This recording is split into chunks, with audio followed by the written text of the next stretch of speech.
Feathering is on the south coast, not far from Tarring. Though calling itself a village, it isn't what that word immediately brings to the minds of people nostalgic for an idealised, simpler England. Despite the presence of many components of a village, one church, one shop, one pub, one petrol station, and a whole bunch of people who reckon they're the squire, Feathering is in fact quite a large residential conurbation. The core is its high street, some of whose flint-faced cottages date back to the early 18th century. Outwards, during the last century and a half, have spread wave after wave of new developments. Set at the mouth of the Feather, the village boasts a cluster of seafront cafes and a small but tasteful amusements arcade. A sea wall abuts the Feathering Yacht Club. Only yacht club members, and some local fishermen who keep their blue-painted equipment boxes there, are allowed the precious keys which give access to this area. Feathering is its own little world of double-glazed windows and double-glazed minds. Carole Seddon had always planned to retire there. The cottage had been bought as a weekend retreat when she had both a job and a husband, and though she now had neither, she never regretted the investment.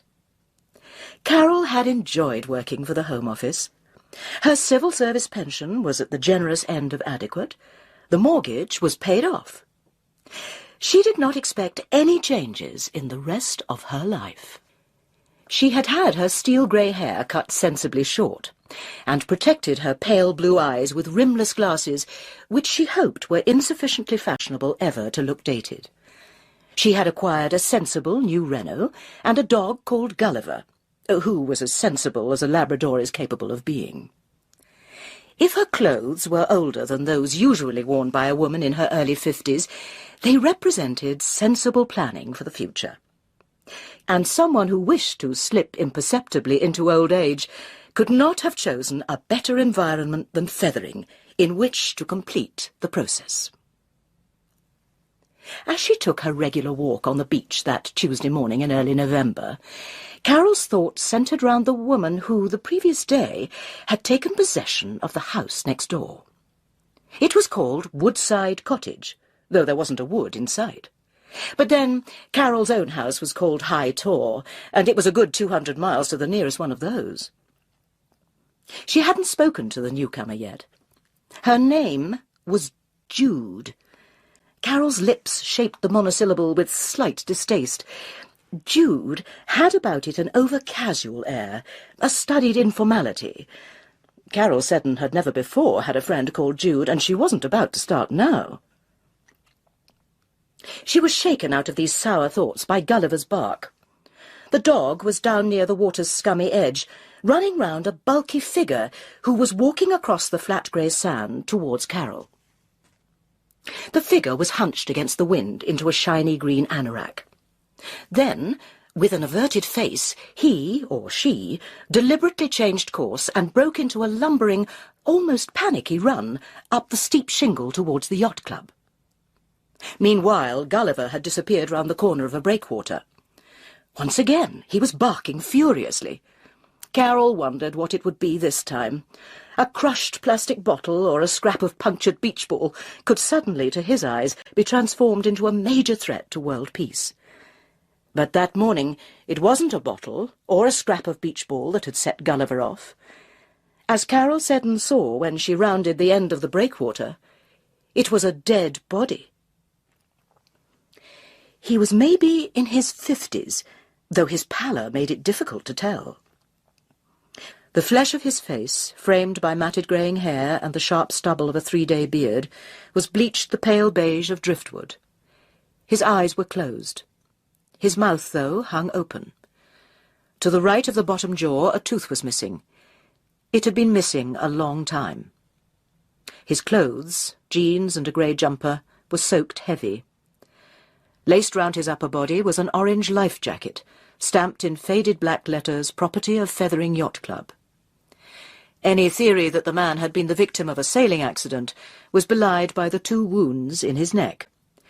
Washed blood-free by the sea, they were thin, like the lines of a butcher's cleaver in dead meat, exposing the darker flesh beneath. Never for a moment did it occur to Carole Seddon that the man was not dead. She felt no urge to kneel by the body and feel for pulses. It wasn't just squeamishness. There was no point. Anyway, it was better to leave the corpse undisturbed for the police to examine. She started resolutely up the beach, Gulliver trotting maturely at her side. It was still only 7:30 when they got back to High Tor. Carole bathed the dog, splashing him down with a hose outside the back door. Well, she knew if she didn't, the house would smell of rotting seaweed for weeks. When the dog was clean and shining and snuffling into sleep by the Aga, it seemed natural for her to continue cleaning the kitchen. As a result, it was after 9 before she dialed 999 and asked for the police. In simple, unemotional sentences, she gave them the necessary information. She pinpointed the exact position of the body and gave her considered estimate as to how long it would be before the incoming tide reached the point. She gave her address and telephone number and was told that someone would be round to talk to her. She put the phone down and sat in an armchair. And then she heard the strange noise from outside. It was a rhythmic, dull thudding, something being hit repeatedly. Rising, she saw through the window her neighbour Jude in the adjacent front garden. Wearing her trademark long skirt and a bright yellow T-shirt, Jude was beating a slightly threadbare rug with a flat besom brush. Her large bosom and chubby arms shuddered with the effort. Momentarily, Jude turned and caught sight of her neighbour framed in the window. For Carole to have repressed a half-smile and little flap of her hand would have been the height of bad manners. Her minimal gesture was reciprocated by a huge wave and a cheery grin. Carole found her hand and face doing a little mime of, "I'll come out and say hello." "My name's Carole Seddon. Welcome to Feathering. If there's anything I can do to help out, please don't hesitate to tell me." "Thanks very much." Carole found her hand grasped and firmly shaken. "My name's Jude." "Yes." Carole awaited the gloss of a surname, but wasn't given one. "You'll find we're a friendly lot round here," she lied. Carole found the openness of Jude's dreamy brown eyes slightly disconcerting. "Anyway," she shook herself back on track, "better get on. Things to do." Jude grinned. "Me too. House is crammed full of boxes. God knows how long it'll take me to sort it all out. See you soon, then." "Yes," said Carole, turning in slight confusion back towards her front door. Inside the house, she berated herself for how little solid fact she'd got out of the conversation. She wasn't that interested, of course, but there were things one ought to know about a new neighbour. "So, why were you walking on that part of the beach, Mrs. Seddon?" Carole didn't like Detective Inspector Brayfield's tone. She'd reported the body after all. If anything, she deserved congratulation. Certainly not this hint of suspicion in her interrogator's voice. Also, why were there two of them? Not just the inspector, but the uniformed WPC juster, who hadn't said much but was clearly taking everything in. Was there some new directive that the police always had to work in twos, even for routine inquiries? "I always go for an early morning walk along the beach," said Carole. "I have a dog, and I always take my dog on the beach first thing." "First thing was rather early this morning, wasn't it, Mrs. Seddon? Can hardly have been light when you set off." "I woke early. It always takes me a bit of time to adjust when the clocks change." "I understand," said the inspector, who clearly didn't. "So why did you go to that particular part of the beach this morning?" "It wasn't a particular part of the beach. It was just where I happened to be walking." Exasperated by the scepticism in Detective Inspector Brayfield's eye, Carole went on, "There are only two directions in which you can go along the beach. Off Seaview Road, there's a path which goes down by the yacht club. At the end of that, you're on the beach, and you have the choice of turning left or turning right. Left, you go virtually straight into the sea wall. So this morning, like most mornings, I decided to turn right." She didn't mean to sound sarcastic, but knew that's how the words were coming out. "For any particular reason?" "No," Carole snapped, "for no particular reason." "Are you sure you're all right?" It was WPC Juster this time. "Yes, I'm quite all right, thank you." Why were they treating her like some semi-invalid? "How old are you, Mrs. Seddon?" Juster went on. I don't see that it's any business of yours, but I'm 53. "Oh," said the WPC. "Ah," the inspector echoed, as if that explained everything. What was this? Some kind of medical assessment? What were they trying to insinuate? "Was there anyone else around on the beach this morning when you took your walk?" "Apart from the dead body?" "Apart, indeed, from the dead body. Do you recall seeing anyone?"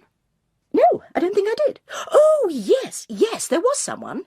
Someone in a shiny green anorak with a hood tied up. Well, they were walking into the wind, you see. They hurried straight past me, almost ran." "Uh-huh. Was it a man or a woman?" "I couldn't tell." "Really? You didn't speak to this person?" "No, I just gave them a nod, I think." "And did they speak to you?" "No." "Or give you a nod?" Carole shook her head. "That's a pity, isn't it?" "Why?" "Well, obviously, if we had any means of tracking down this other person on the beach, then we might have another witness of your dead body, mightn't we?" The inspector ran a hand over his chin, as if checking the quality of his morning shave. "You don't often find dead bodies on the beach, do you, Mrs. Seddon?" "No, of course I don't." "So, given that it's an unusual and probably rather a shocking thing to happen to you, can you understand why I'm surprised that you bathed your dog and did some of your housework before reporting it?" Carole shrugged. "Maybe I was in shock. Maybe I needed to do something mechanical, something mundane to calm myself down." "Or maybe, Mrs. Seddon, you just needed time to work things out." "Work what out?" "What you were going to say when you rang the police." "I didn't need to work that out. I just had to say exactly what I'd seen." "The body on the beach." "Precisely." "And to direct us to where that body was lying?" "Yes." "Well," said the inspector, "everything you've told us this morning makes perfect sense." "I'm glad to hear it." "We followed your directions to the letter. They were very clear." Carole nodded in acknowledgement of the compliment. "We went down to the breakwater you described, and everything was absolutely fine. Except for one small detail." "And what was that?" "When we got to the breakwater, there was nothing there. There was no body on the beach, Mrs. Seddon."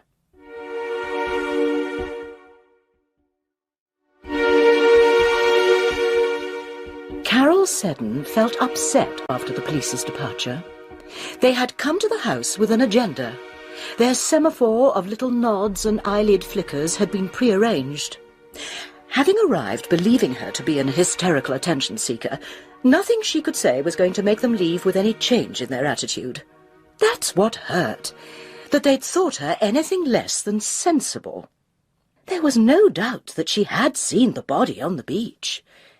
Maybe the police had taken too long, arriving after the tide had come in far enough to move the body on. Maybe someone had moved it deliberately. Her thoughts were interrupted when the doorbell rang. She answered it, and was surprised to find herself confronted by a thin, haunted-looking woman she had never seen before. "Did you find a body on the beach this morning?" Now Carole knew why she had let the woman in. Something in her eyes had indicated that her visit was serious. "What makes you think I did?" "I know you did." The voice was uneducated South Coast, not from the more discriminating purlieus of Feathering. It was a woman with a beige raincoat and a Labrador. You fit the description. Whose description? Look, I know it was you, so we can cut out the bullshit. Carole Seddon appraised the woman in front of her. The face had about it a deadness, the texture and colour of papier-mâché. The hair was flat and dull like tobacco. Only the eyes were alive, burning with a desperate energy. "The police have been to see me this morning," said Carole evenly. "According to them, when they looked, there was no body on the beach." "I'm not interested in the police. You and I know there was a body on the beach this morning, down at the end of the breakwater." "Were you watching me?" asked Carole. "Was it you who I saw walking away from the body?" "I didn't go on the beach this morning." The woman dismissed these irrelevant details and hurried on to what really concerned her. "Did you take something from the body? Something out of his jacket pocket?" "No, I certainly didn't. I didn't touch it." "Are you sure?" "Of course I'm sure." "There was no knife?" "Knife? I didn't see any knife." This answer seemed to provide a moment of reassurance. Eventually the woman asked, "Do you know where it went?" "The body? I've no idea." "And after you seen it, did you see anyone else go near it?" "No. As I've told you, I went straight home and rang the police." "'Cause if you're lying, and I find out you snitched to anyone about what you've seen, there'll be trouble." There was a new sly menace in the woman's voice, and as she spoke, she reached inside her quilted anorak and pulled out a gun. Carole was too affronted to feel any fear. "Put that thing away," she ordered. "What on earth do you think you're doing? This is feathering, not Miami Beach." The woman waved the gun threateningly. "So, tell me what you did see." "I didn't see anything other than what I've told you about." The gun was still pointing straight at her, and a new dangerous focus had come into the woman's eyes when the front doorbell rang. The woman hissed, "Don't answer it!" "But everyone knows I'm here. If I don't answer it, they'll get suspicious and call the police." The barrel wavered while the woman weighed this up. Then she relented. "See who it is. Don't invite them in, though." Carole went to open the front door. In the cone of light spreading from the overhead lamp stood Jude. Her blonde hair was covered by a floppy hat, and she appeared to be wearing some kind of poncho. "Carole, hi. I wondered whether you'd fancy going down to the Crown and Anchor for a drink." Before Carole had time to reply, there was the clatter of a door behind her. Carole rushed back to find her sitting room empty. The sound of the back door slamming shut drew her through to the kitchen. That, too, was empty. From his position at the foot of the Aga, Gulliver looked up blearily. A real help he was. She moved to the window and peered into the darkness. There was no sign of the woman, but the gate at the end of the garden flapped open. Carole turned back to see Jude framed in the kitchen doorway. "So what about a drink?" Jude asked casually. To her surprise, Carole found her lips forming the words, "Yes, yes, what a good idea." Carole hadn't been in the Crown and Anchor since the new management took over nearly 3 years ago. Ted Crisp had arrived with a reputation, and since his arrival in the village it had been amplified by local gossip. Every now and then he was said to go on major benders, and reports of his behaviour towards women were also exchanged in hushed voices. Jude, however, was undeterred. "I'll get these," she said, gesturing Carole to a table and bustling up to the bar. "How are you then, young Jude?" Ted Crisp asked, with what Carole categorised as a lecherous leer. "Oh, not so bad, Ted. 2 white wines, please." "Large ones?" "Oh, yes." As Jude waited, Carole heard a roar of raucous laughter from the bar. Ted Crisp had just made a joke which seemed to amuse both Jude and the man slumped on a bar stool beside her. His grey hair was thinning, and the way he attacked his large scotch suggested it wasn't his first of the evening. Now she could see his half-turned face. Carole knew who the man was. Rory Turnbull, dentist with a practice in Brighton. Lived with a sour-faced wife in one of those huge houses on the Shawlands estate. "Don't waste time with the eating," he was saying. "Eat, drink, and be merry, for tomorrow we die." There was a change of tone in his last words, as if he was suddenly aware of their meaning. Jude came back from the bar, cradling the 2 large glasses of wine and 2 packets of crisps. Carole took a long swallow of wine. "Oh, you look as if you could do with that," said Jude. "I mean, you look like you've had a bit of a shock." "Well, yes, I suppose I have," Carole found herself saying. Jude didn't ask any question, she offered no prompt, and yet Carole found herself ineluctably drawn to further revelation.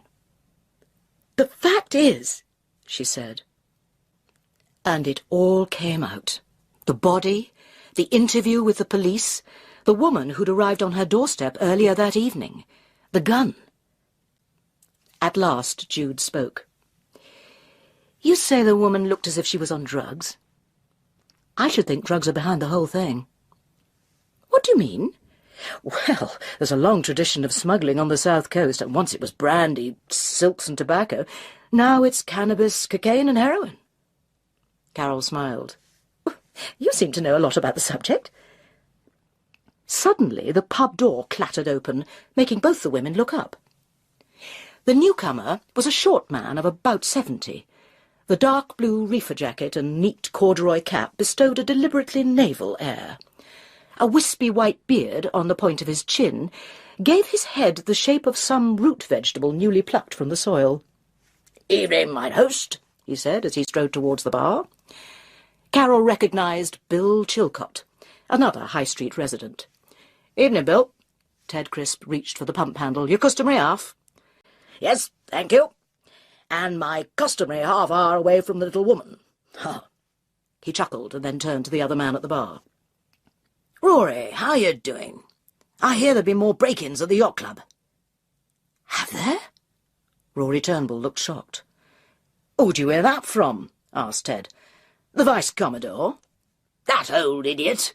Bill Chilcott's tuber face turned purple with anger. "No, it was something Sandra heard on the grapevine, from one of her regular swimming group at the leisure centre. If you want my opinion—" But on this occasion the Crown and Anchor was spared another of Bill Chilcott's opinions. Rory Turnbull's stool had clattered against the counter as he rose to leave. "Better be off," he announced brusquely. "Back to the lovely Barbara, eh?" said Ted Crisp.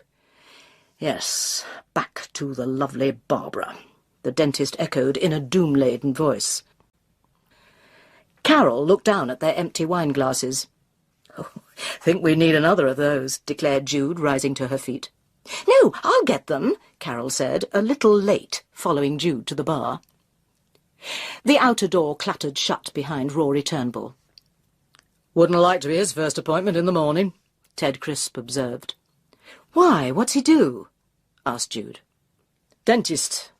But if you take my advice, go for one with a steadier hand." Ted Crisp chuckled.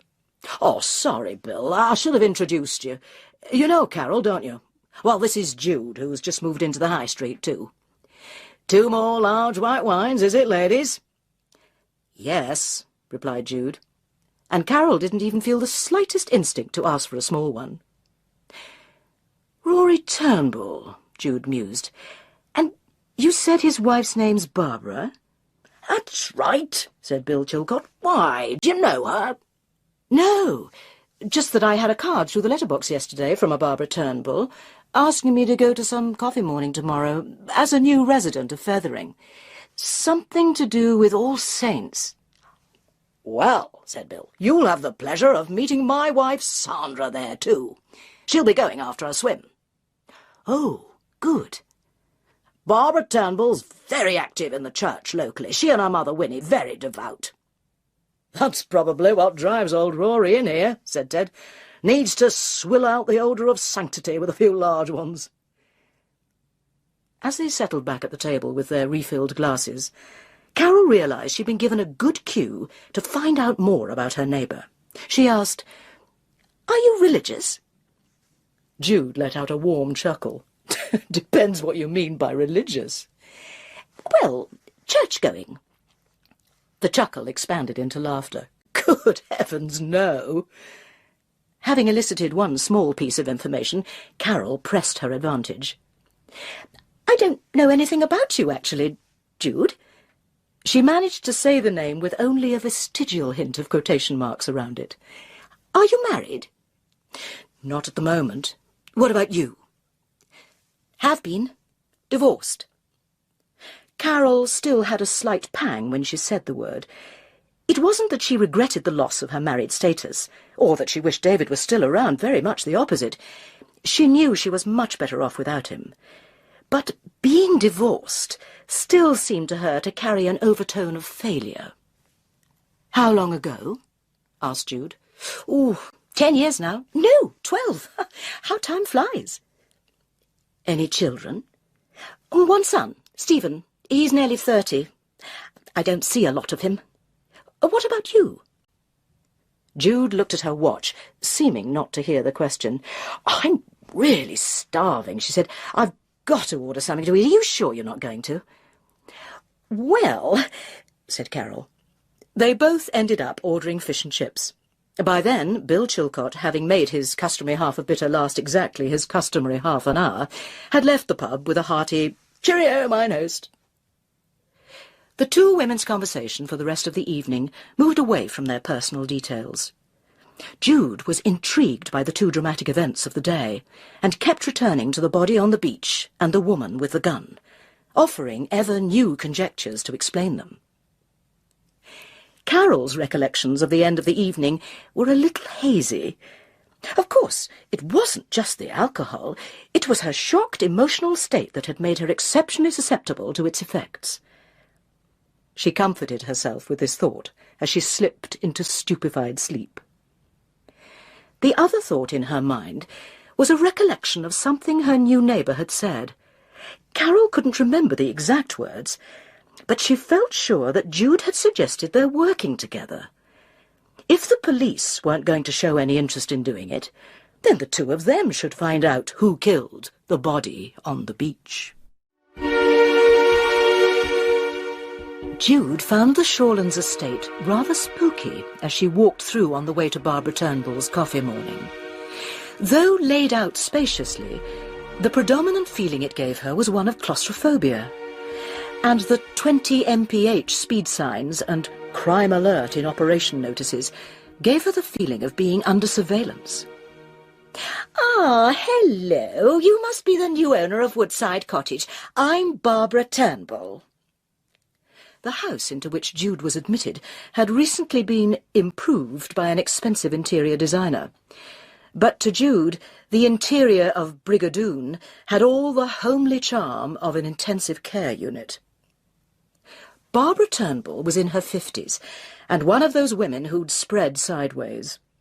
Her hair, dyed a copper beech colour, had recently been cut short. She wore a broad green skirt and little matching waistcoat over a blouse with an ivy design. There were a lot of rings on her hands. In the large sitting room, she introduced Jude to about a dozen women, whose average age was well over 60.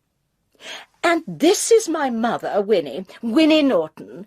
Why don't you sit and have a chat, Jude, while I get you some coffee?" Winnie Norton wore a tweed suit whose predominant colour was turquoise. There were even more rings on her hands than on her daughter's, but they hung loosely on the thin talons. "So, how do you like feathering?" she asked. "Seems fine, so far," said Jude. "Have you lived here long, Mrs. Norton?" "All my life in the area, yes." "But not all that time here at Shorlands?" "Oh, I don't live on the estate, no. I sold the big house after my husband died, and bought one of those new flats near the Yacht Club. Spray Lodge, do you know what I mean?" "Sorry," said Jude, "I'm still getting my bearings." "It's a very nice block. The residents do have a degree of control over who moves in. Well, you have to these days, don't you? All kinds of people have got the money to move into somewhere like Feathering now." "Yes," said Jude. "So, do you have any grandchildren, Mrs. Norton?" "No, Barbara and Rory didn't want children. Rory does very well," his mother-in-law went on. Of course, he never really was our sort, but Barbara's done wonders with him. Jude began to understand why Rory Turnbull needed his intravenous drip of whisky down at the Crown and Anchor. Barbara Turnbull returned with the promised coffee. "Now you mustn't monopolise our guest, Mummy. Do let me introduce you to some other people, Jude." With the newcomer in her wake, she bore down on a bird-like woman with spiky hair, who turned out to be Sandra Chilcott. "Jude, of course, I've heard all about you from Bill." She smiled coyly. "Didn't take you long to find your way to the Crown and Anchor, did it?"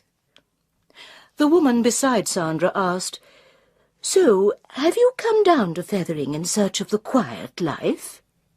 Sandra took her cue. "If so, I'm not sure you've come to the right place. You'll find quite a lot of exciting things happen in Feathering." "Really?" said Jude. "Oh, yes. For example, this morning a dead body was found on the beach." "You were right, Carole," said Jude. "There was a body on the beach. I met Bill Chilcott's wife Sandra at Barbara Turnbull's, and she'd heard about it on local radio." "Yes," said Carole. "I heard it too. Everyone was talking about it at the supermarket." They were standing, rather awkwardly, on Carole's doorstep. "Well," said Jude at last, "there's bound to be something about it on the local news at lunchtime. Let's go and watch it at my place." "What? I'll knock up something for lunch, and we can open a bottle of wine. Come on." As the set came to life, Carole took in the crammed contents of the room. Carved African animals jostled with brass handbells. Eggs of exotically veined stone lay beside Russian dolls and spinners' bobbins. "Do sit down," said Jude, bustling in from the kitchen with a bottle of wine and 2 glasses. The local news had just started. A gauche female newsreader was saying, "A body was found on the beach at Feathering this morning by a woman walking her dog." "Only 1 day late," Jude chuckled. "The body," the newsreader droned on, "has been identified as that of 16-year-old—" Carole's jaw dropped. "Aaron Spaulding." A picture of the dead boy filled the screen. With his floppy blonde fringe and cheekily crooked grin, he looked nearer 12 than 16. The newsreader's voice continued drably, "He lived in Feathering and had been missing for the past 24 hours. The cause of death has not yet been established, but the police have not ruled out foul play." The 2 women looked at one another in amazement. "But it was a middle-aged man, the body I saw. No way could it have been mistaken for a teenager." "It wasn't mistaken for a teenager," Jude said firmly. "Obviously, there have been 2 bodies on the beach." "You don't think there's any connection between them, do you?" Jude cocked her head thoughtfully to one side. "There's no reason why there should be, but my instinct says there is. Look, I'll get us some lunch, then we can start. What information do we currently have about your body on the beach?" Carole shrugged. "Only that he was wearing a life jacket that was printed property of Feathering Yacht Club." Jude clapped her hands gleefully.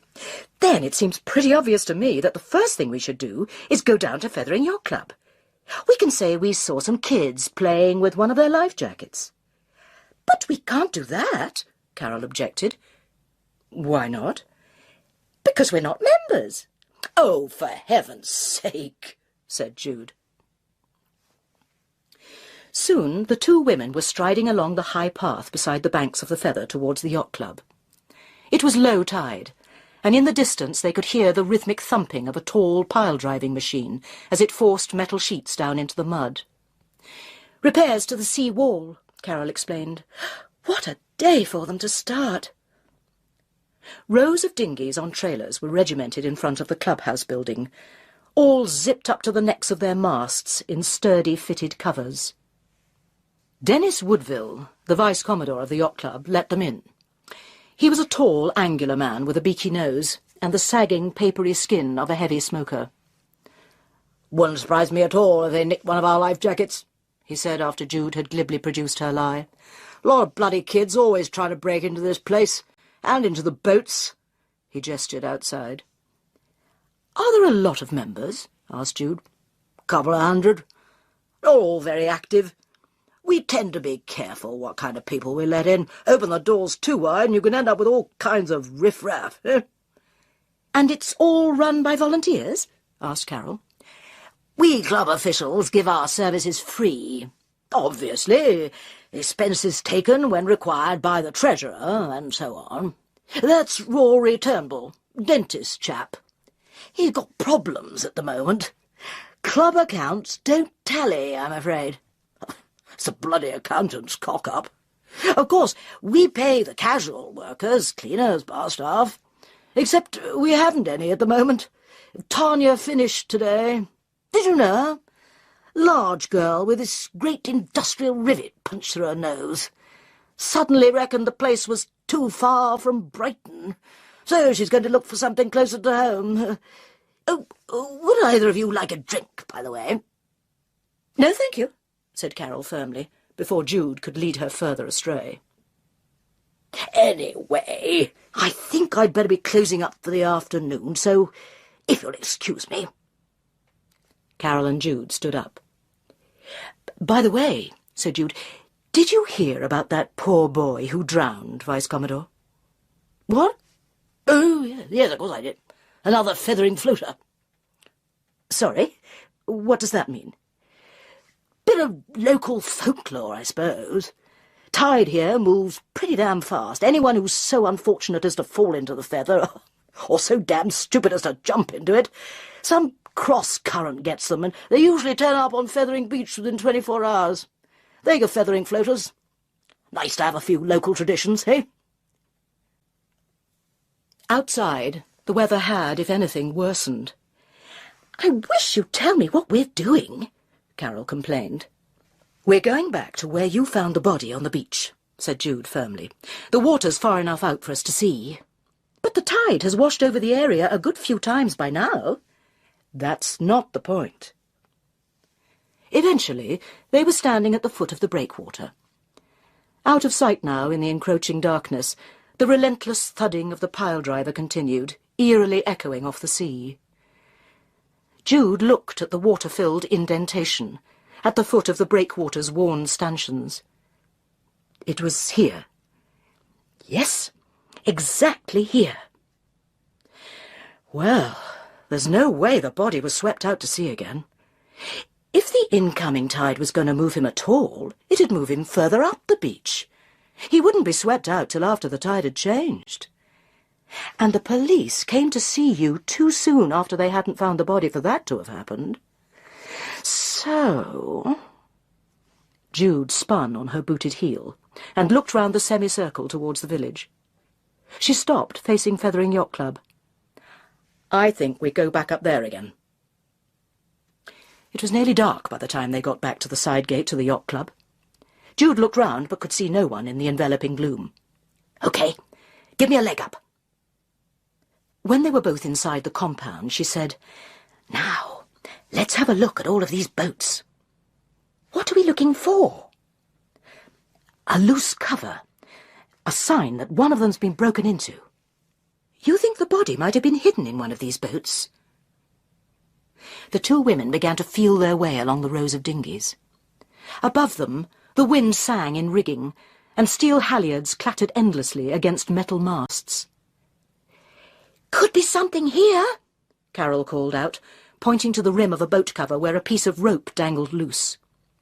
She reached into her Burberry pocket for her torch, and a beam of light was quickly focused on the trailing rope. Freeing a corner of the cover, Jude flipped it back from the stern of the boat. The thin stream of light picked out a name in gold lettering. Brigadoon 2. "I wonder," said Jude, "do you think there's a kind of person who would give their boat the same name as their house?" "Oh, come on, let's get the rest of this cover off and have a look inside." They found no body, just the moulded fiberglass interior of a dinghy's hull. In the central channel, a rectangle of trapped water gleamed against the torchlight. Its surface was frozen hard. "Let's just check if there's anything under that water," said Carole. With surprising ease, Jude hoisted herself over the side and into the dinghy. With a gloved fist, she hammered through the ice and reached down into the fetid water. "Look at this," she said triumphantly. It was a large, robust Stanley knife, clicked in the open position. The torchlight gleamed on the shiny triangle of its blade. "Wonder how long that's been there." "Not very long," said Carole. "Blade like that would rust very quickly. And the woman who drew a gun on me wanted to know if I'd found a knife." Jude slowly turned the knife over in her hand. On the other side of the handle, words had been printed in uneven white paint strokes. They read, J.T. Carpets. "So, what have we got?" asked Jude. They were back in Carole's house, sitting in front of her log-effect gas fire. "We've got the knife," said Carole, "but whether it has any relevance to the body on the beach, we just don't know, do we?" "If we assumed it did," said Jude, "would that help?" "It depends what it had to do with the body." "Well, your woman with the gun actually mentioned a knife. Suppose it belonged to the dead man, that it dropped out of his pocket while he was hidden away in the boat." "All right," said Carole. "Assuming the body was hidden in the boat after I found it, that raises other questions." "Like who hid it there?" said Jude, "and more to the point, who removed it from the boat before we looked under the cover this afternoon?" "And," said Carole, "the only clue we have to help us answer these questions is the Stanley knife." "Which might have belonged to the dead man, or to whoever left the body there." "Or might have belonged to anyone else in the world," Carole couldn't help saying. Jude's brows wrinkled, and she twirled a tendril of blonde hair thoughtfully between finger and thumb. "I suppose, in fact, the most likely person to have dropped the knife is the boat's owner." "Who might be Rory Turnbull," said Carole, "assuming we go along with the theory that he would give the same name to his boat as his house. Easy enough to ask our friend, the Vice-Commodore." Jude dragged herself back to reality. "Alternatively, I haven't registered with a dentist down here yet. Now I've met Barbara Turnbull and her mother, I'd like to know more about Rory." "All right," said Carole briskly. "Meanwhile, I'll find out about J.T. Carpets. Start with the Yellow Pages, then see where I go from there." When Jude got back to Woodside Cottage, she dialed a local number. "Oh, Barbara, it's Jude, from the Coffee Morning. I just wanted to thank you again for going to all that trouble." "Yes, well, we like to make an effort," said Barbara Turnbull's voice. "In fact, I've only just finished clearing up. Maggie, my lady who does, didn't come in today, won't be in tomorrow either, some problem with her son. It's so thoughtless.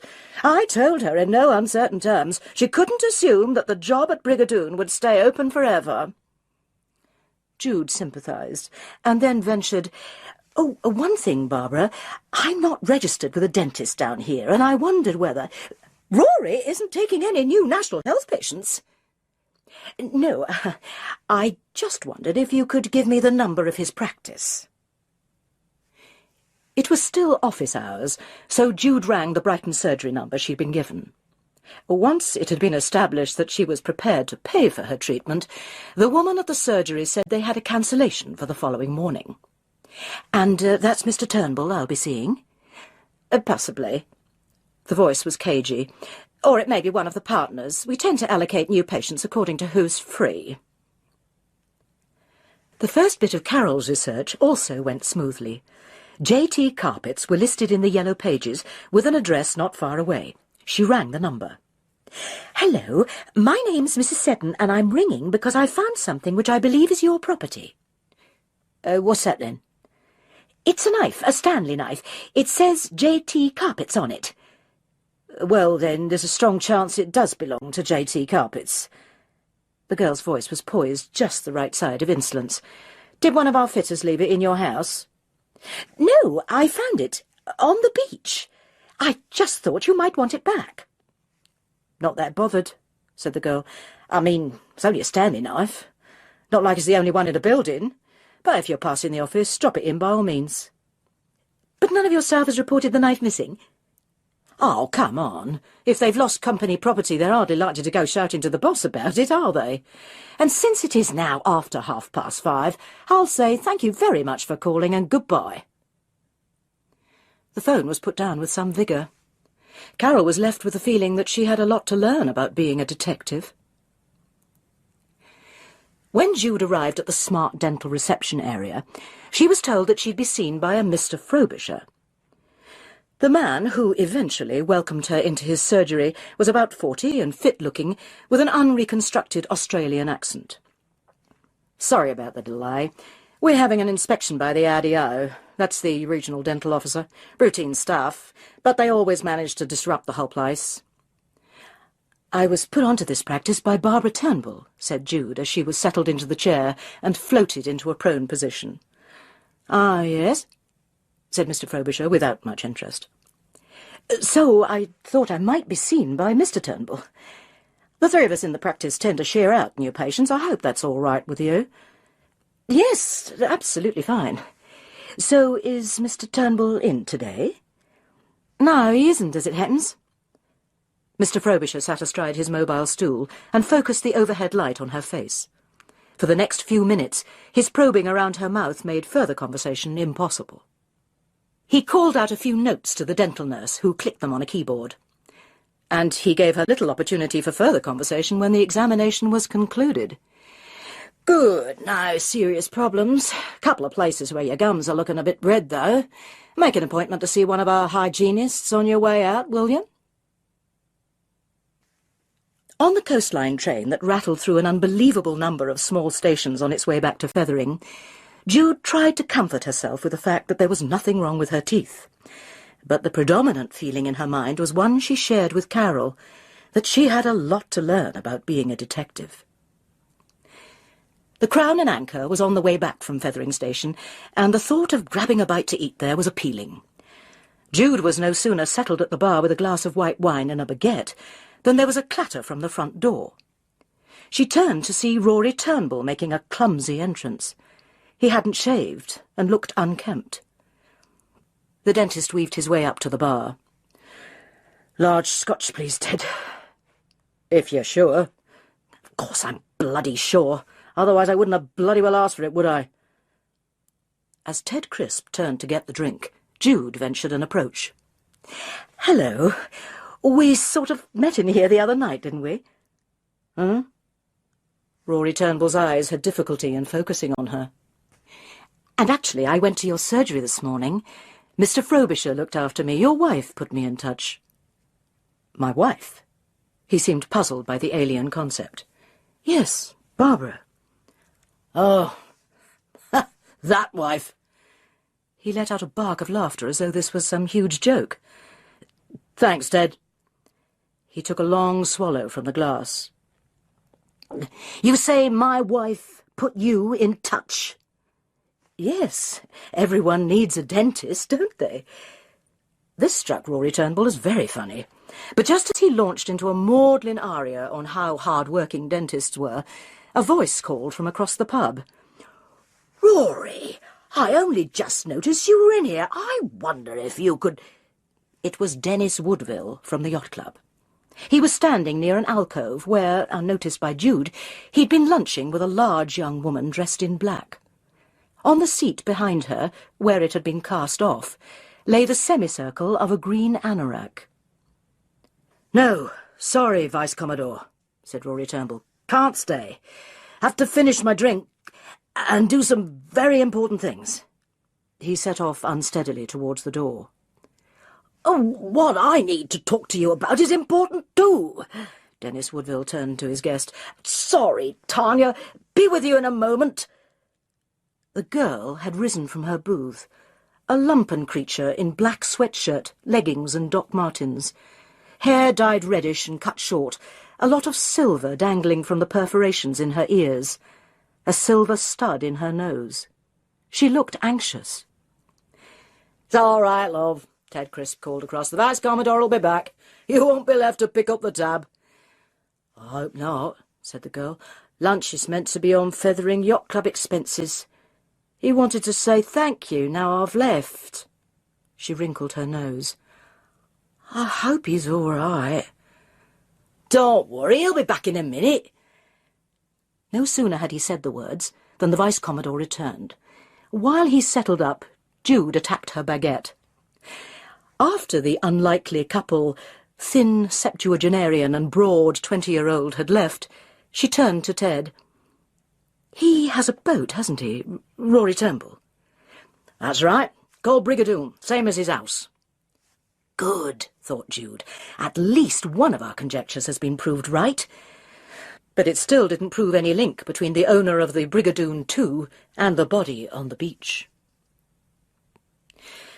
By Thursday morning, Carole Seddon had re-established the routine that her discovery of the body and meeting with Jude had interrupted. She took Gulliver for his early morning walk. She did housework and defrosted the fridge. After that, she felt she deserved an omelette and a glass of mineral water with the lunchtime news. At the start of the strident signature tune of the local news, Carole reached for the remote control. But before she pressed the off button, she heard the voiceover menu of headlines, "Drowned boy's mother blames drug culture." Carole's finger froze. A newsreader appeared in shot. The mother of teenager Aaron Spaulding today blamed the ready accessibility of drugs on the South Coast for her son's death. A woman's distraught face filled the screen. Aaron was a good boy. Then he got mixed up with a crowd who was doing lots of drugs, and I'm sure that's what caused his death. Her mouth wobbled as the tears took over. But it wasn't what was said that kept Carole frozen in her chair. It was the fact that she'd seen the woman before, in that very sitting room, holding a gun. Any thoughts of trying to give up being a detective evaporated as if they'd never been there. Now there was something positive to link the two fatalities. Carole rushed out, not even bothering to lock the front door, and hurried up the garden path of Woodside Cottage. When the bell prompted no response, she hammered on the dark wooden door. But there was no one in. Returning to her own house, she left a message on Jude's answering machine, asking her to phone back as soon as possible. Then she sat waiting in an agony of frustration. She was still there, deep in thought, when there came a furious ringing at her doorbell. Jude was back from the Crown and Anchor. "That woman," said Jude, "we've got to talk to her." "But, Jude, she'll be in a terrible state.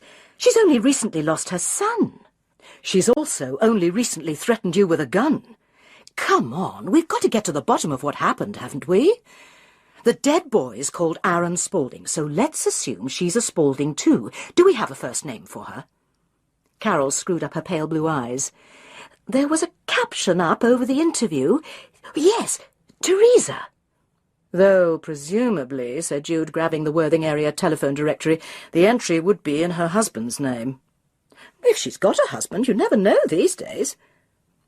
There were 10 Spauldings, none with the initial T. None had anyone of that name on the premises. Then Carole had an idea. "Local paper. Comes out today."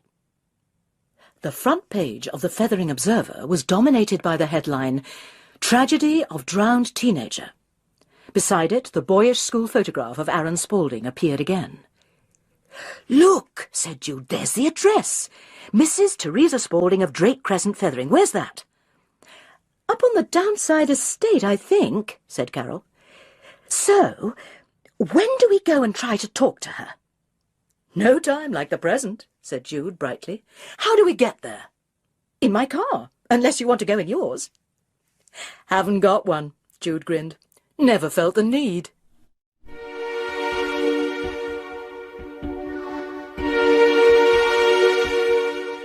The Downside Estate had been built as council housing. Its tiny front gardens were unkempt and littered. The drab November weather did not add to the estate's charms, as Carole navigated her sensible and immaculately clean Renault towards Drake Crescent. Outside one maisonette was a van bearing the regional television station's logo. A couple of dour technicians were rolling up cables, while an effete young man stood awkwardly by. Carole parked the car, and Jude jumped out. As she started up the short path that led to Teresa Spaulding's front door, the young man said, "I'm not sure she wants to talk to anyone else at the moment. Unless, of course, you're social workers." "That's right," Jude replied breezily as she pressed the doorbell. It was a moment or two before the front door was half opened. The woman was undoubtedly the one who'd come to Carole's house. Her darting eyes were raw with weeping. "What do you want? I don't want to talk to no one." "We may be able to help you find out how Aaron died," said Jude. "My boy's dead. That's all that matters to me. I don't want to talk about it." Carole stepped forward. "Then perhaps you do want to talk about why you drew a gun on me." Reluctantly, the crack of the door widened. "You'd better come in, then." Teresa Spaulding gestured to a couple of broken-down chairs, stubbed out the remains of a cigarette, and with trembling hands shook another out of a packet. She remained standing while she lit the new one. "Mrs. Spaulding," Jude began, "I understand—" It's not Mrs. But if you think that means I didn't bring up Aaron right—" "We're not saying that. Look, Teresa, can I call you Teresa? I'm Jude, and my friend's called Carole. We're desperately sorry about what happened to Aaron." "Why? What business is it of yours?" "None," Carole responded, "if you hadn't come to my house and threatened me with a gun." "Oh, you needn't have worried," said Teresa Spaulding. "It wasn't a real gun, just a thing Aaron bought." The good cop and the bad cop exchanged glances. "What really interests me," said Carole, "is that you mentioned the body I'd found on the beach that morning. Did Aaron tell you about that?" "Aaron didn't have anything to do with that bloke dying. Aaron was a good boy." The words unleashed a flood of tears. Jude rose and put an arm around her, led the woman to sit down. "Cry," she murmured. "It's good. You need to cry." Carole picked up again. "You were particularly concerned about something in the dead man's pocket. What was it?" "I don't know, but it was something with Aaron's name on it. They all had to put their name on it. It was part of the test. I was afraid the police would find it." "Who's they?" asked Jude softly. "The other lads, the ones he was with when they found the body." "At the yacht club?" Teresa nodded. "Aaron got in about 4 that morning, crying like a kid. Oh, they'd been drinking. Then they broke into the yacht club. It wasn't Aaron's idea. It was the others. And they broke into one boat and found this man's body. He was definitely dead before they found him. I don't know what they did to it, or what they put in his pockets, but it was some kind of test. Anyway, it ended up with them chucking the body over the sea wall into the feather. Aaron was in a bad way. Kept saying the undead body would come after him. I tried to calm him and put him to bed. In the morning I found he'd gone. That was the last time I saw my boy. Oh, that's why I came round your place with a gun. I had to stop anyone who knew anything about the body talking to the police. But Aaron didn't come back. It was the drugs. He was convinced this undead body was going to come after him. So he must have jumped into the feather at high tide. And that was the end." "What about his friends?" said Jude. "The ones he was with?" "Friends?" Teresa Spaulding spat out the word. "There's a bunch that gets together. Could have been any of them. But there's one I'm sure was involved. Older boy. Aaron worshipped him. I'm sure it was him who got Aaron into drugs. Name's Dylan, a tall, thin lad with short bleached hair. Wears one big earring." "Any idea where he lives?" "Somewhere local. He's left the school. Think he's got a job now." "Doing what?" "Carpet fitter." said Teresa Spaulding. J.T. Carpets was a flat, rectangular building on a retail estate just outside East Preston. There were few customers that afternoon, and the two women were quickly accosted by a young man in a sharp suit. Jude announced that she was looking for a hard-wearing carpet for her landing and staircase. As the young man started to offer suggestions, Carole broke in. "Excuse me, do you have a toilet?" "What?" The young man was totally thrown. "I need to go to the toilet." "Oh, well, we don't have public toilets." "You must have staff facilities." "Yes, but I'm desperate. It's my age." The young man was so embarrassed by this that he immediately called over one of his female colleagues. Jude hid her grin as Carole was escorted out to the office area at the back. "Now, your cheapest option," the young man continued, blanking out the interruption, "would be a hard-wearing cord." Jude listened, occasionally throwing in doubts and questions. Just as she was running out of steam, Carole returned from the lavatory. "Better?" "Much better, thanks. How are you doing?" "This young gentleman has been extremely helpful," said Jude. "But I think I'd better go home and discuss the options with Kevin." "Good idea," said Carole. It wasn't until they were back in the car that she asked, "Who the hell's Kevin?" "A necessary fiction. Did you find out what you wanted to?" "Yes. Dylan is scheduled to be fitting carpets in a house on the Shorelands estate tomorrow morning for a Mrs. Grant Edwards. I've memorised the details." "How did you find out?" "From a duty schedule board in the office. Mind you, they might have told us if we'd just asked."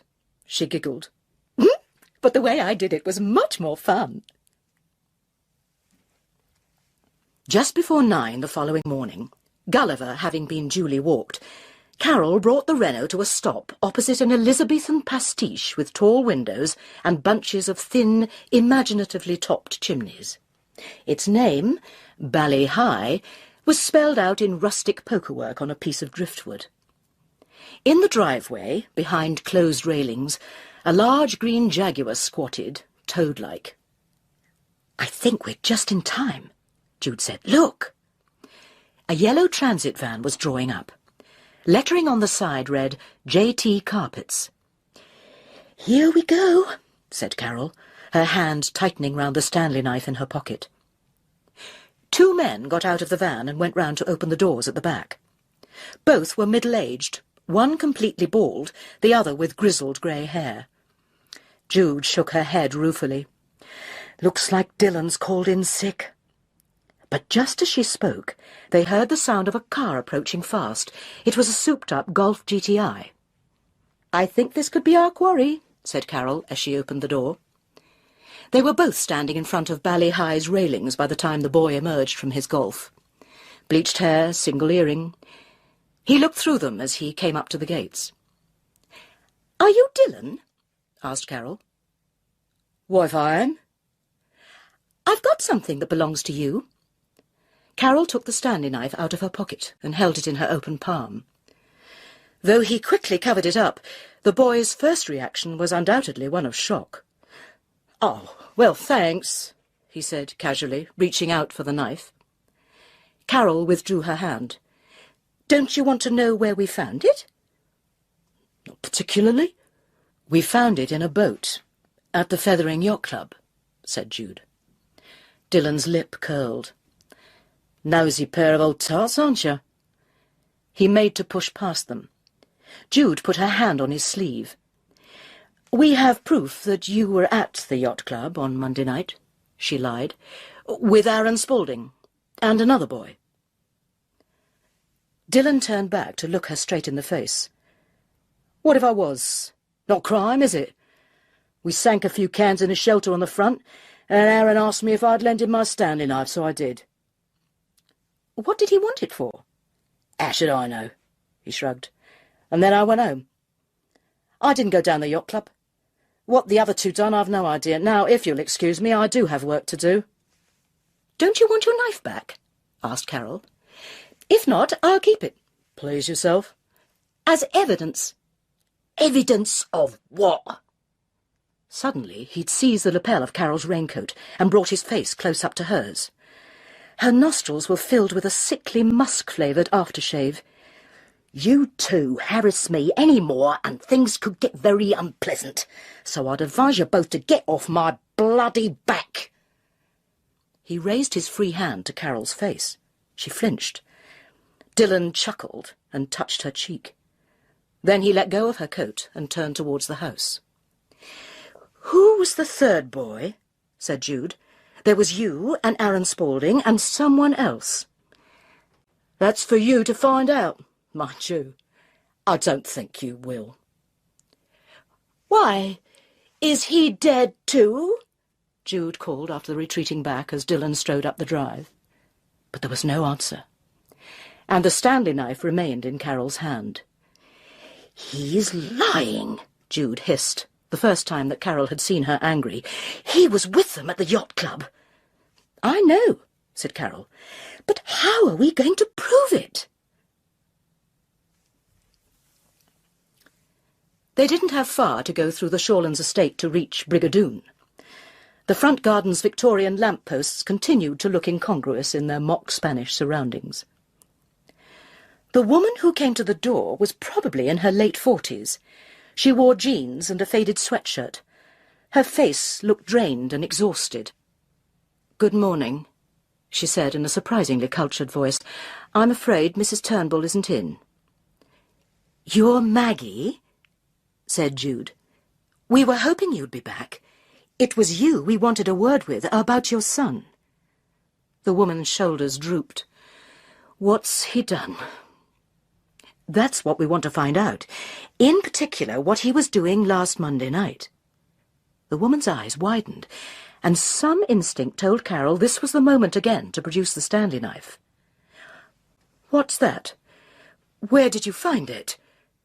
This woman had something to tell them. They didn't want to lose her. Just then, the telephone on the hall table rang. Maggie said urgently, "Listen, I can't talk now. You'd better come to my place. Number 26, Spindrift Lane. It's not far. Say 12:30. I'll be back by then." "Fine," said Jude. "And please, don't say anything to anyone." There was a naked appeal in Maggie's eyes as she echoed Teresa Spaulding's words. "Nick's a good boy. He is, really." This video was uploaded to the channel Thinking Out Louder. Please like, comment and subscribe to the Thinking Out Louder channel. Thank you.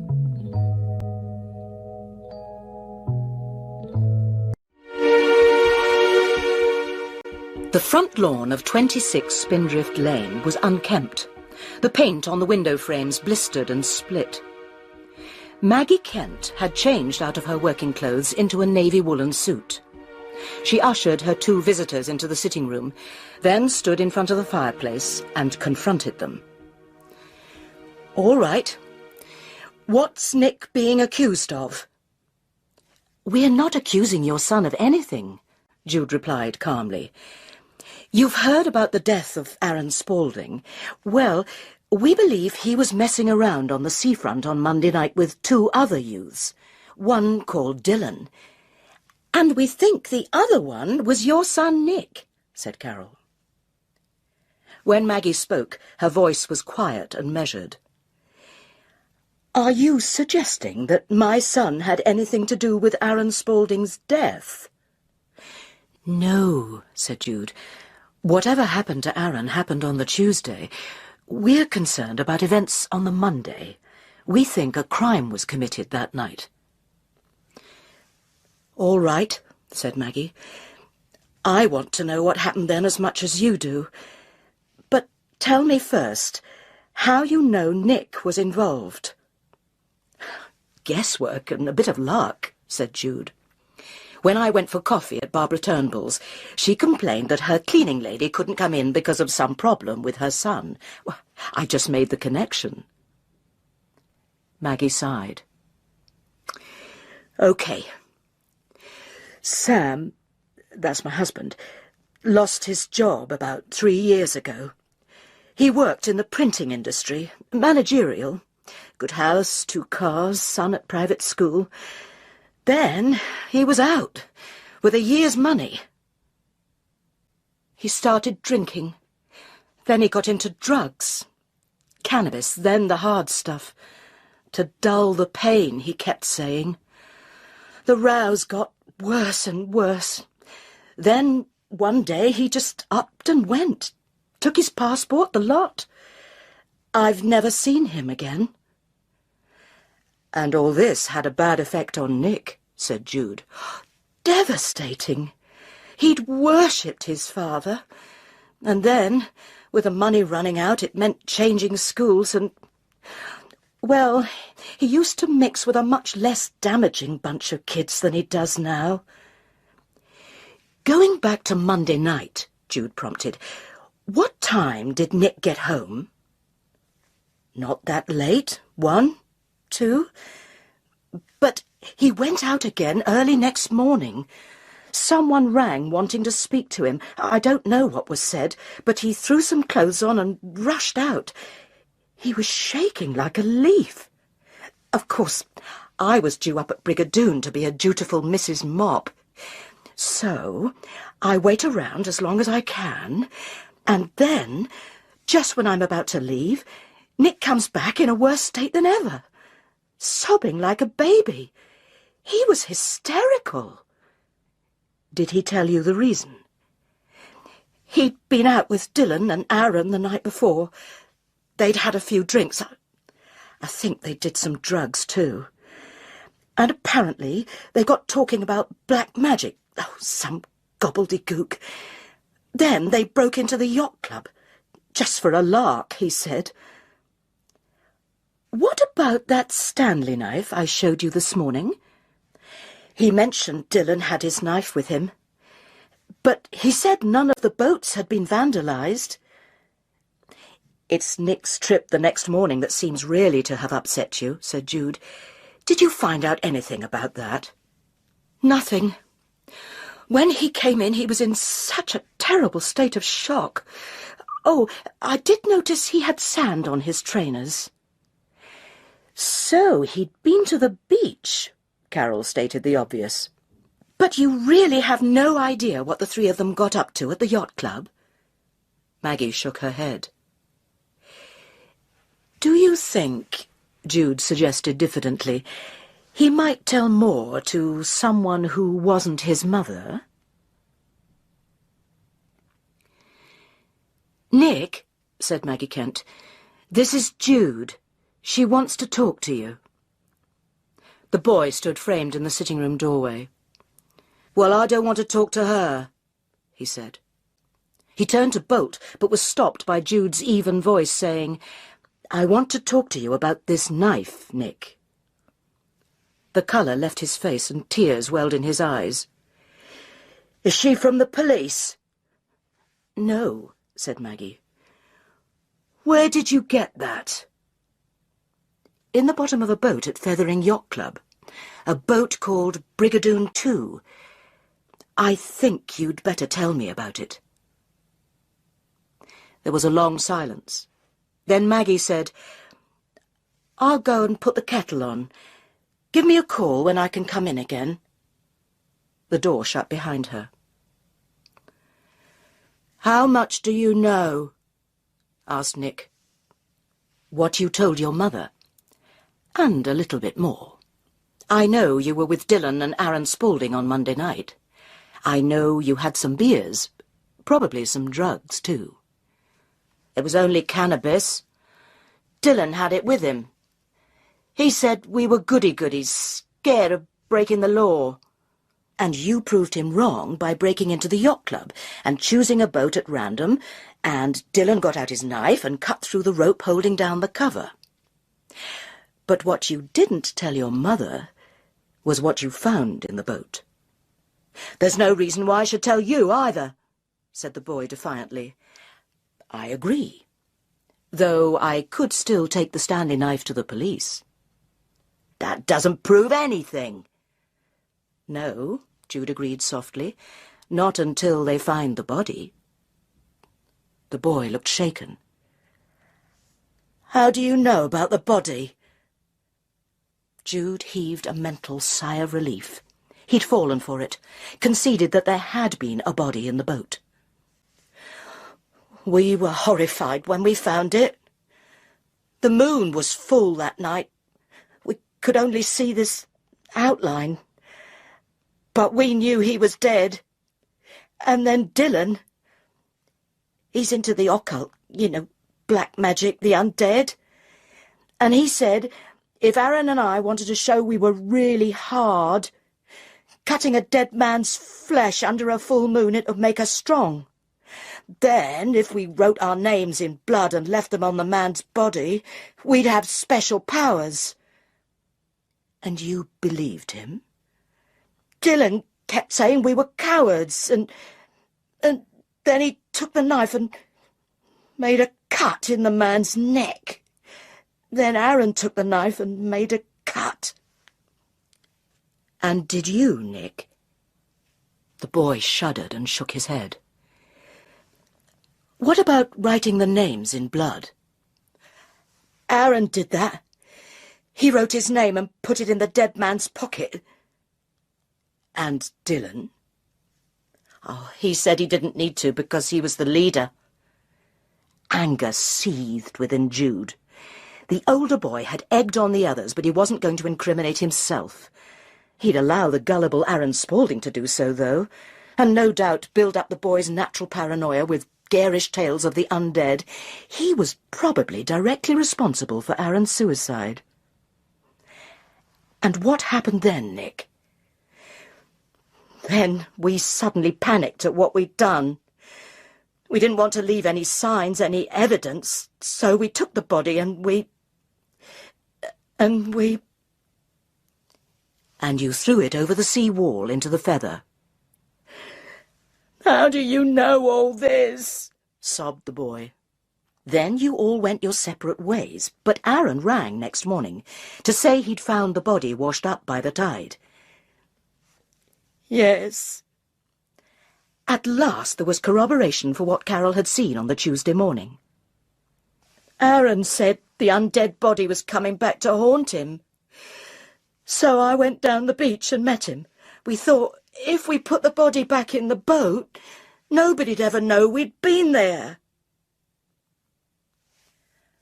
Well, behaviour of that kind, concluded Carole, sitting back on her bar stool in disgust, is all too typical of the youth of today.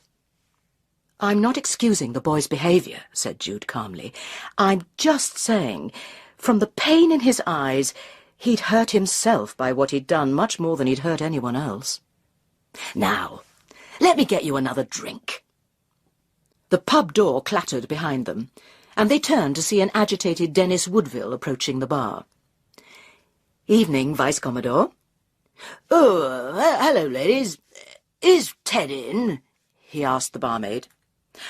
Oh, he's out the back talking to some people. The police, actually. Can I get you a drink, sir? Large brandy, please. No more break-ins at the club? Asked Carole. What? He seemed distracted. No, I don't think so.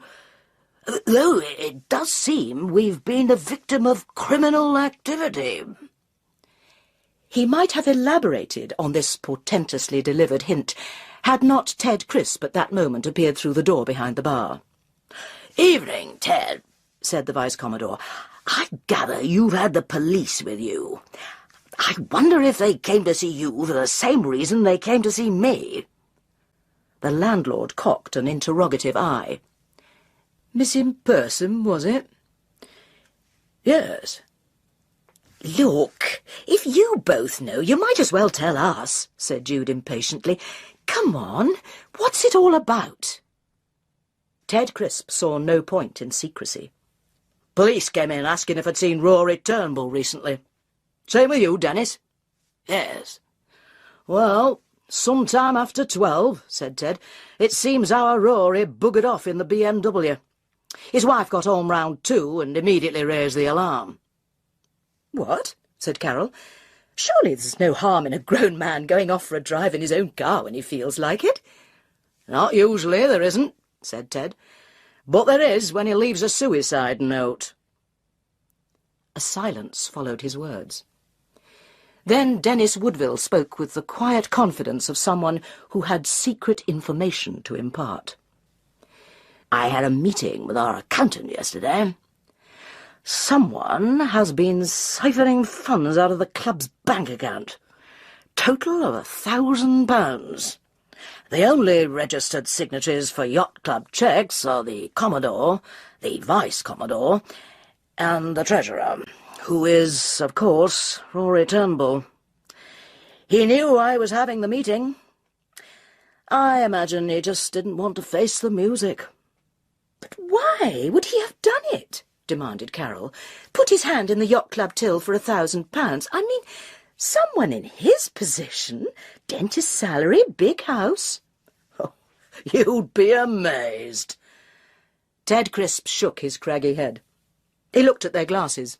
Come on, let's have another drink. This round's on me. Of course, people develop expensive habits too, he ruminated as he poured the drinks. Rory Turnbull was getting through the Scotch in here like there was no tomorrow. But on his income, presumably, he could afford an alcohol habit. An alcohol habit, yes, Carole. What do you mean? Are you saying Rory Turnbull was into drugs? The body was put in Rory Turnbull's boat, said Carole as they reached the gate of Woodside Cottage. That's the only thing we've got linking Aaron Spaulding's death and Turnbull's suicide. Maybe it's just an unfortunate coincidence. It's not much, admitted Jude. Well, said Carole, I think we need to know more about Rory Turnbull. What pushed him over the edge? And whether he did have anything to do with drugs, said Jude. You noticed that too, when Ted hinted at something and then clammed up? Yes. I'll follow up on that tomorrow. How? Let's say I have an idea of where to start. And I, announced Carole, will make it my business to find out more about Rory Turnbull. How will you do that? Let's say I have an idea of where to start, came the lofty reply. Carole Seddon could also play mysterious when she needed to.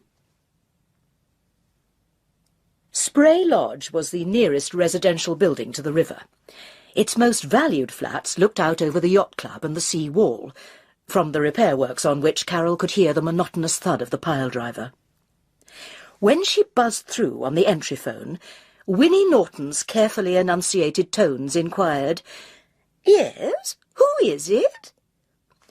"It's Carole Seddon. I've got the Canine Trust raffle tickets."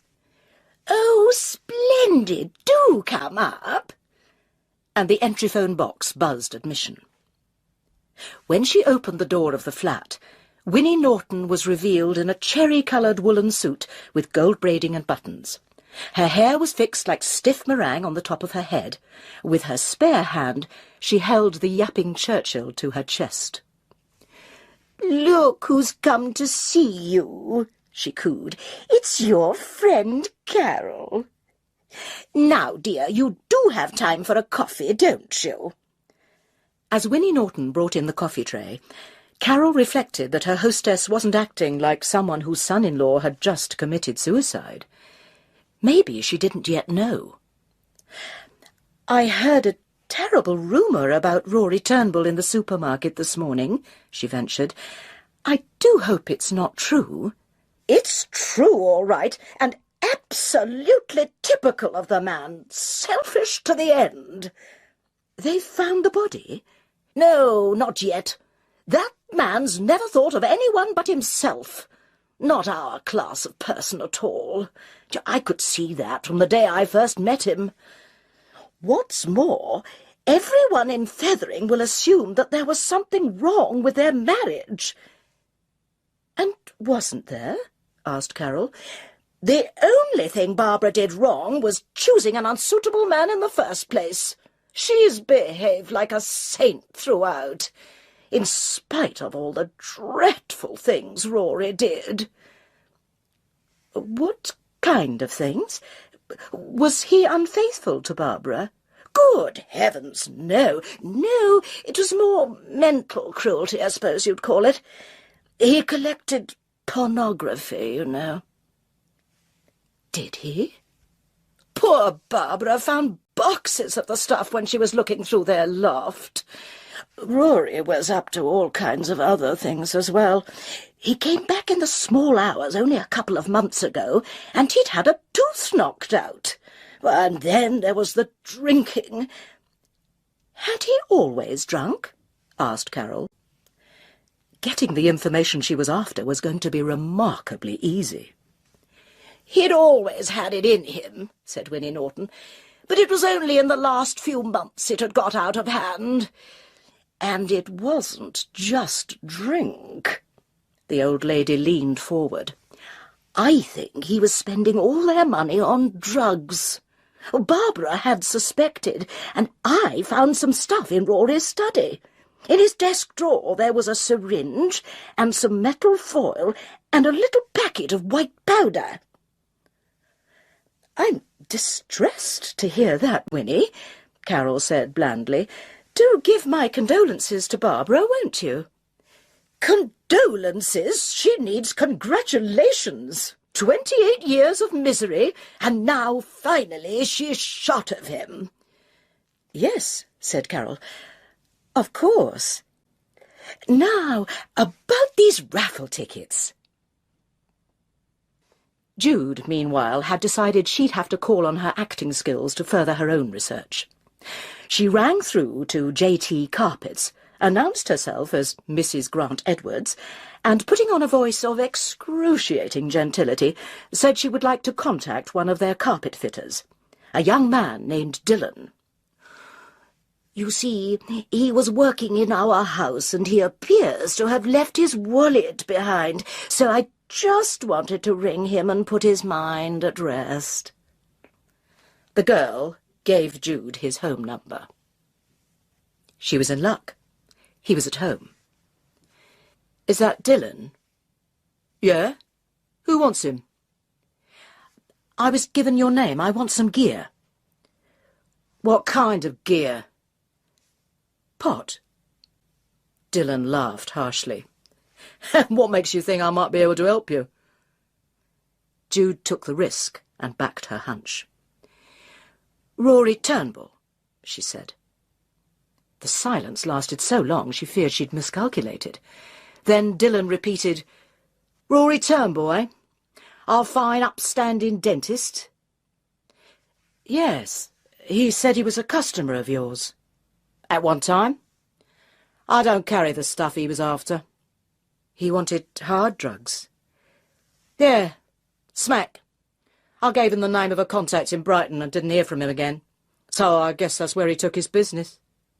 Who was that contact? Jude realised she'd been over-eager, even before Dillon responded. Hey, just a minute.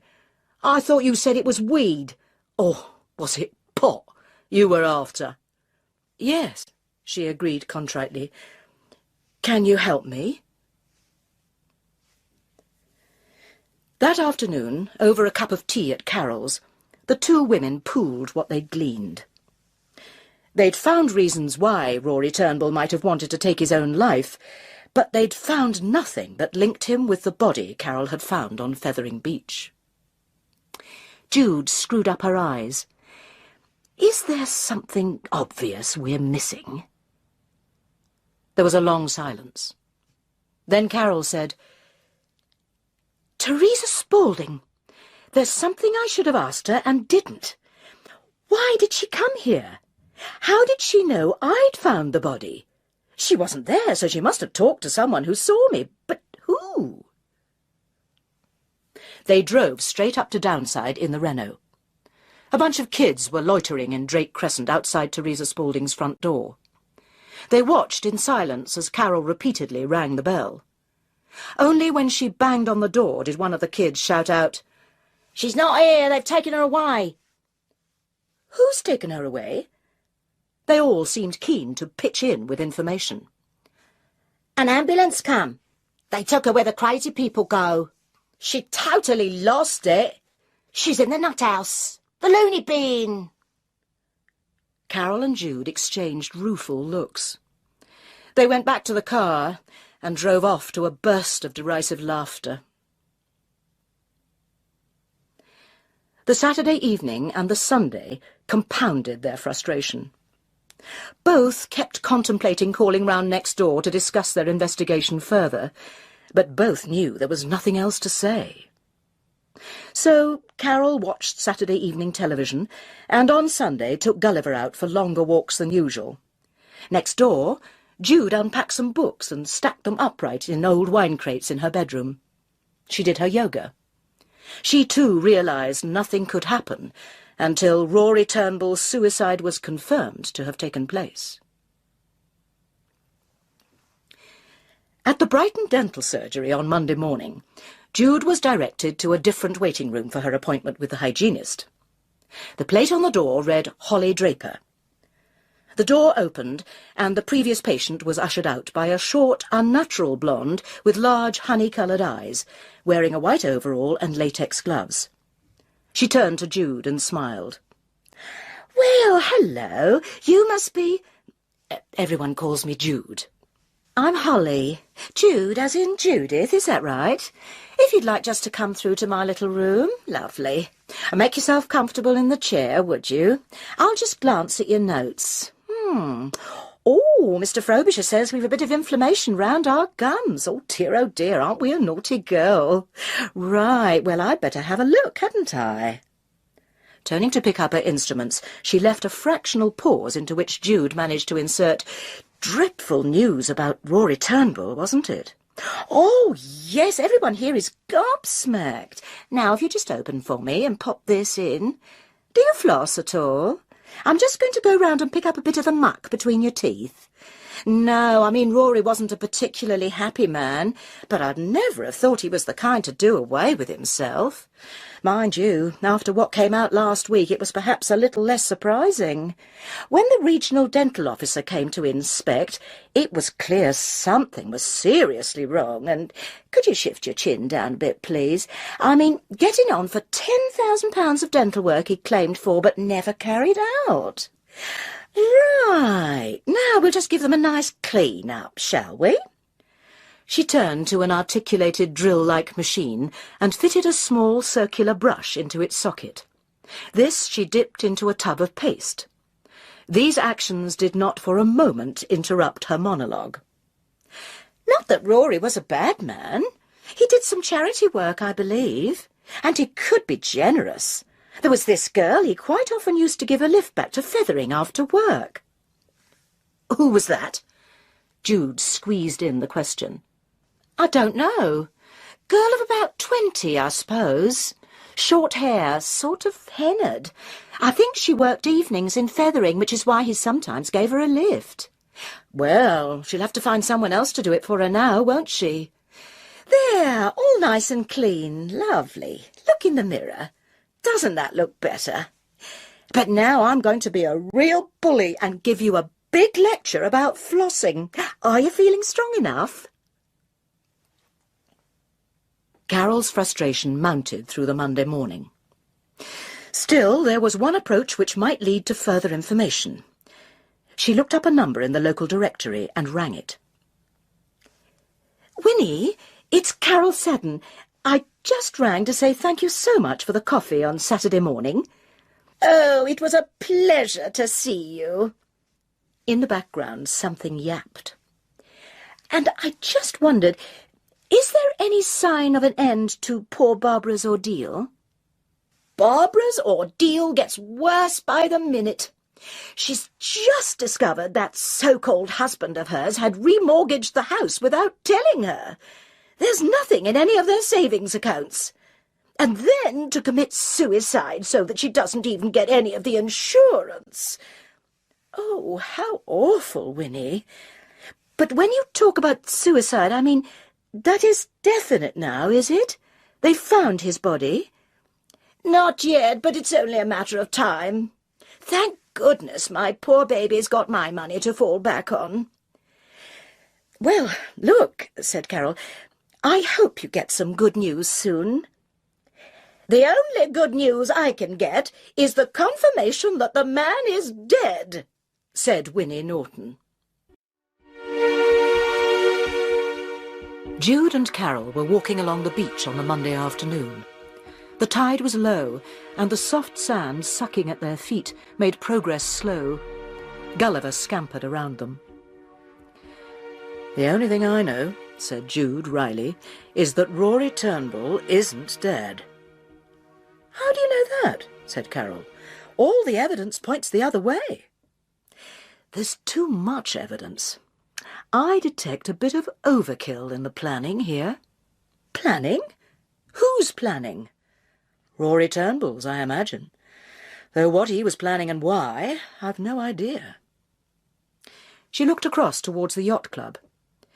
Behind it, the men who had been repairing the sea wall were dismantling their site. The cranes had already gone. And is there any connection between Turnbull's disappearance and the body on the beach? Where did that body go, Carole? Where, come to that, is it now? Jude's eyes moved restlessly across the horizon and focused on a high 1930s house with a glass-fronted top floor.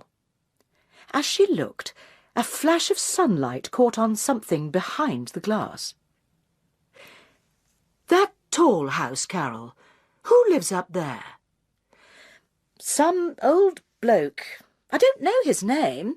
He's completely housebound, I think. But from the top of that house he can see everything that happens on the beach. Well, yes, he probably can, but... Come on!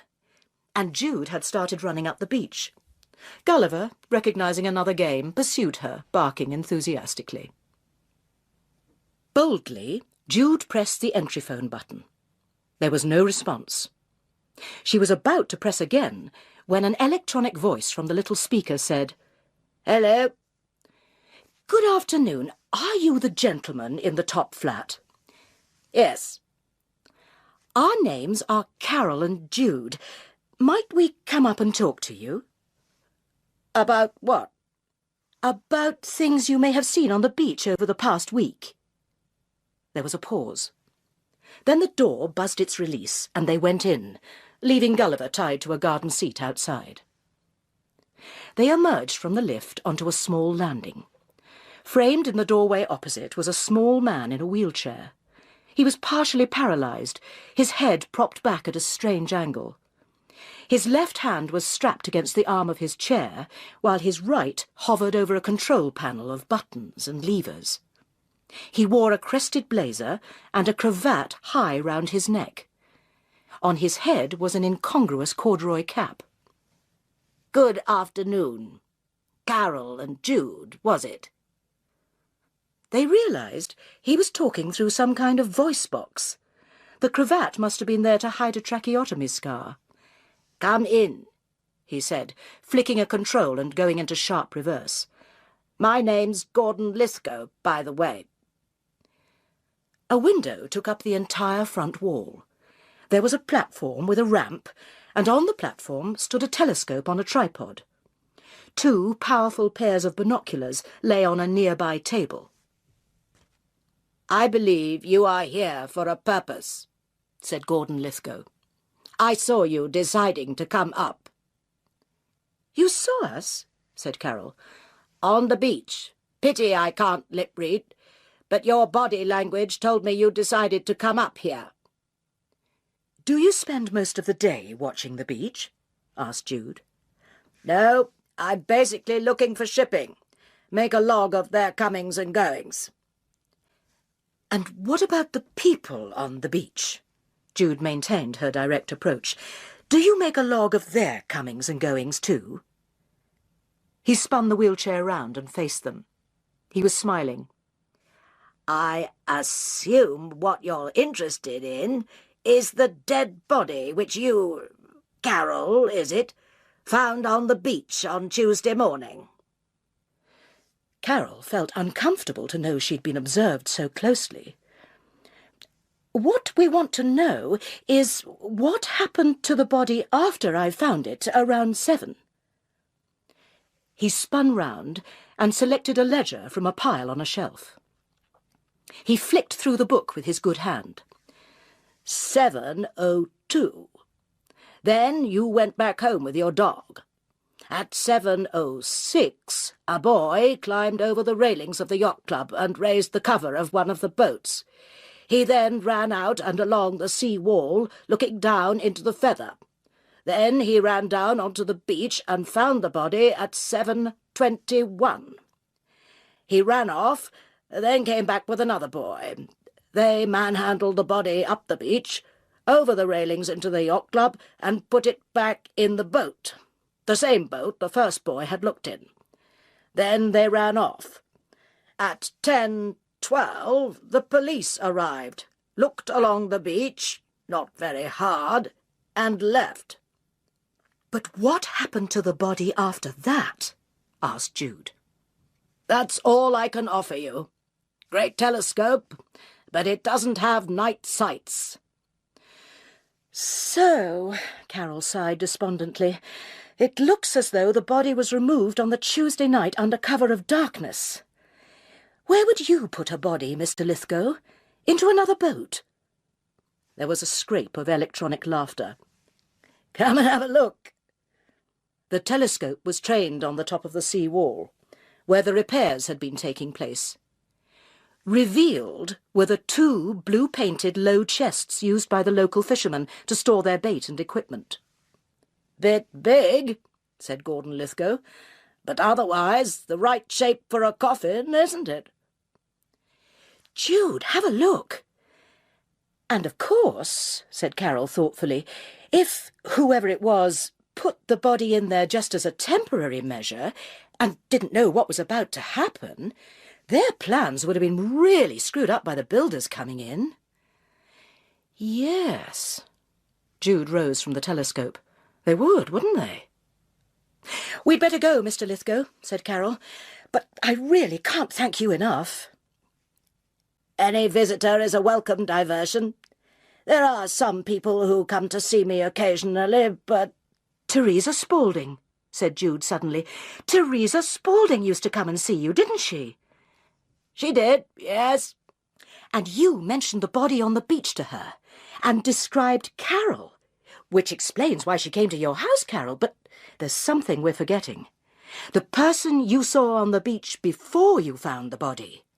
"Ah," said Gordon Lithgow, "I wondered if you'd ask about that.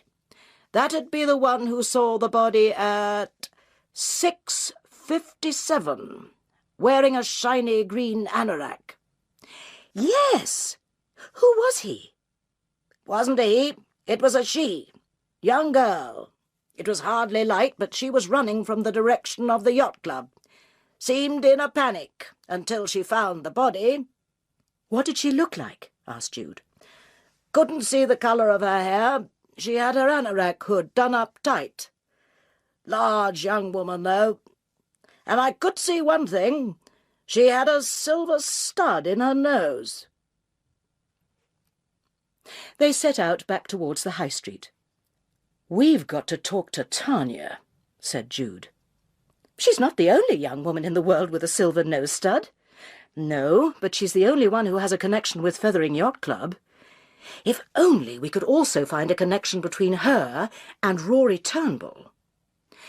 "Well, he was treasurer of the club, so she must have met him there." "Yes," said Jude.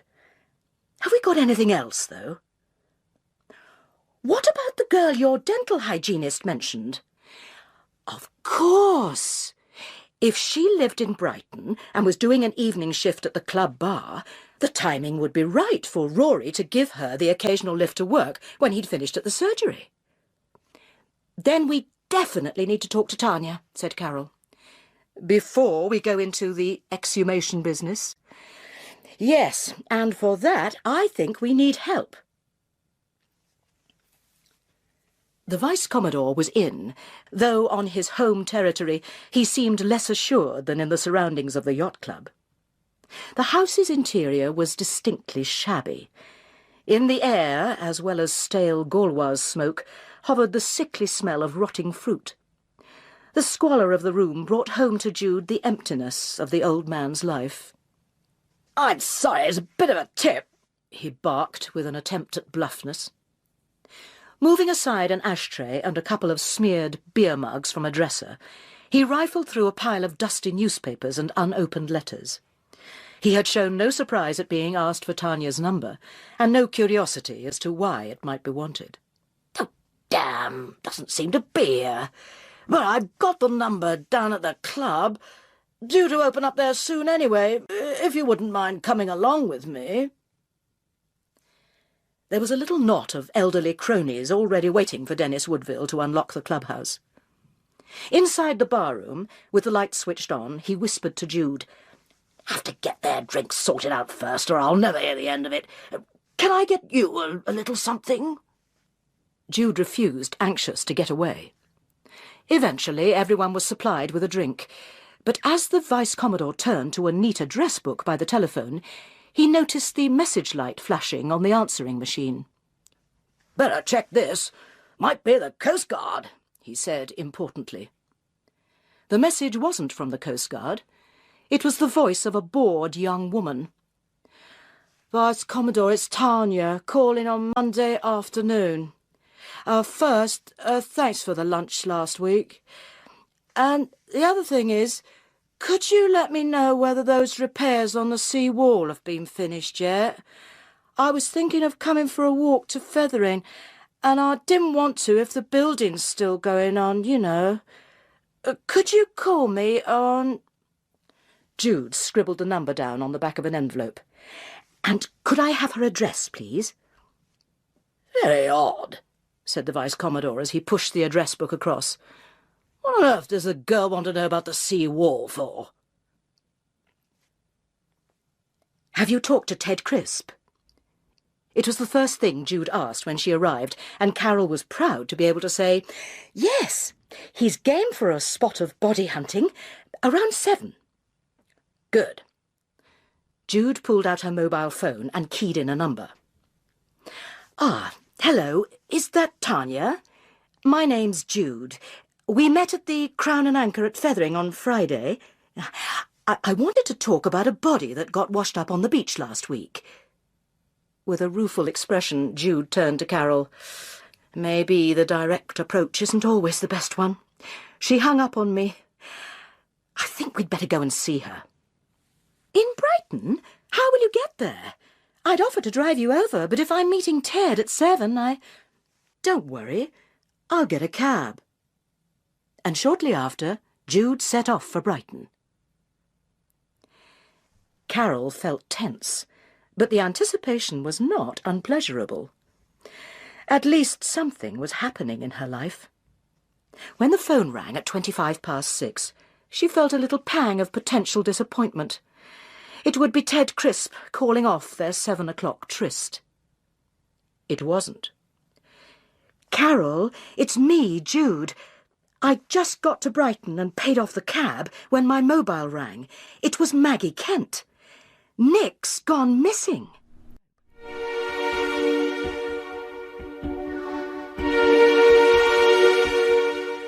"You have called the police, have you?" Carole asked. Maggie Kent's voice on the telephone was tight with the effort of controlling her emotion. "Yes. At first, they weren't all that interested.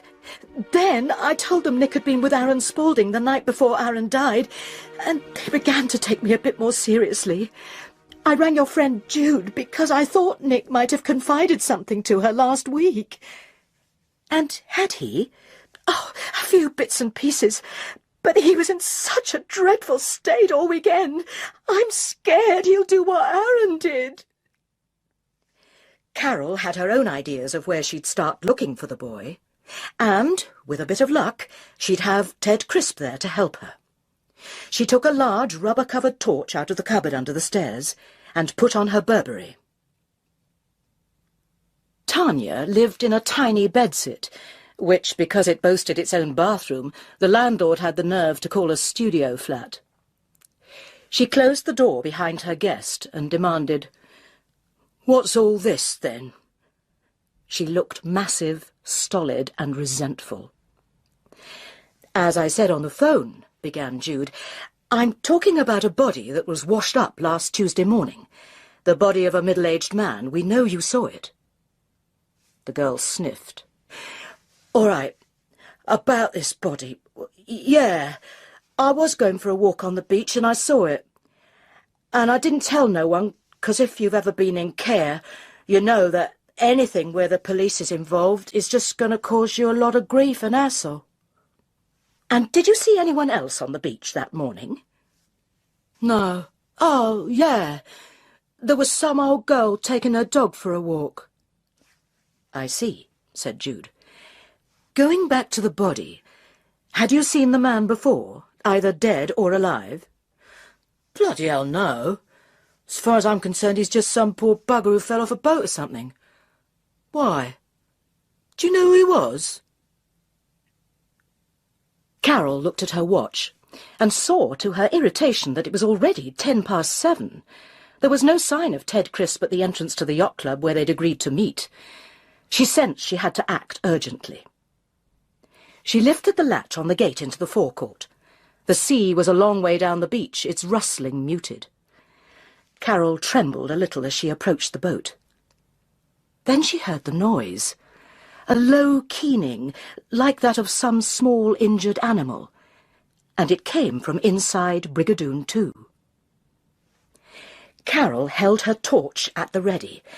At the moment she flipped back the boat's cover, she pressed the on button. Blearily frozen in its beam was Nick Kent's face. Tears coursed down his cheeks, and he lay curled in a fetal position against the fiberglass hull. "Nick," said Carole gently. The boy squinted into the light.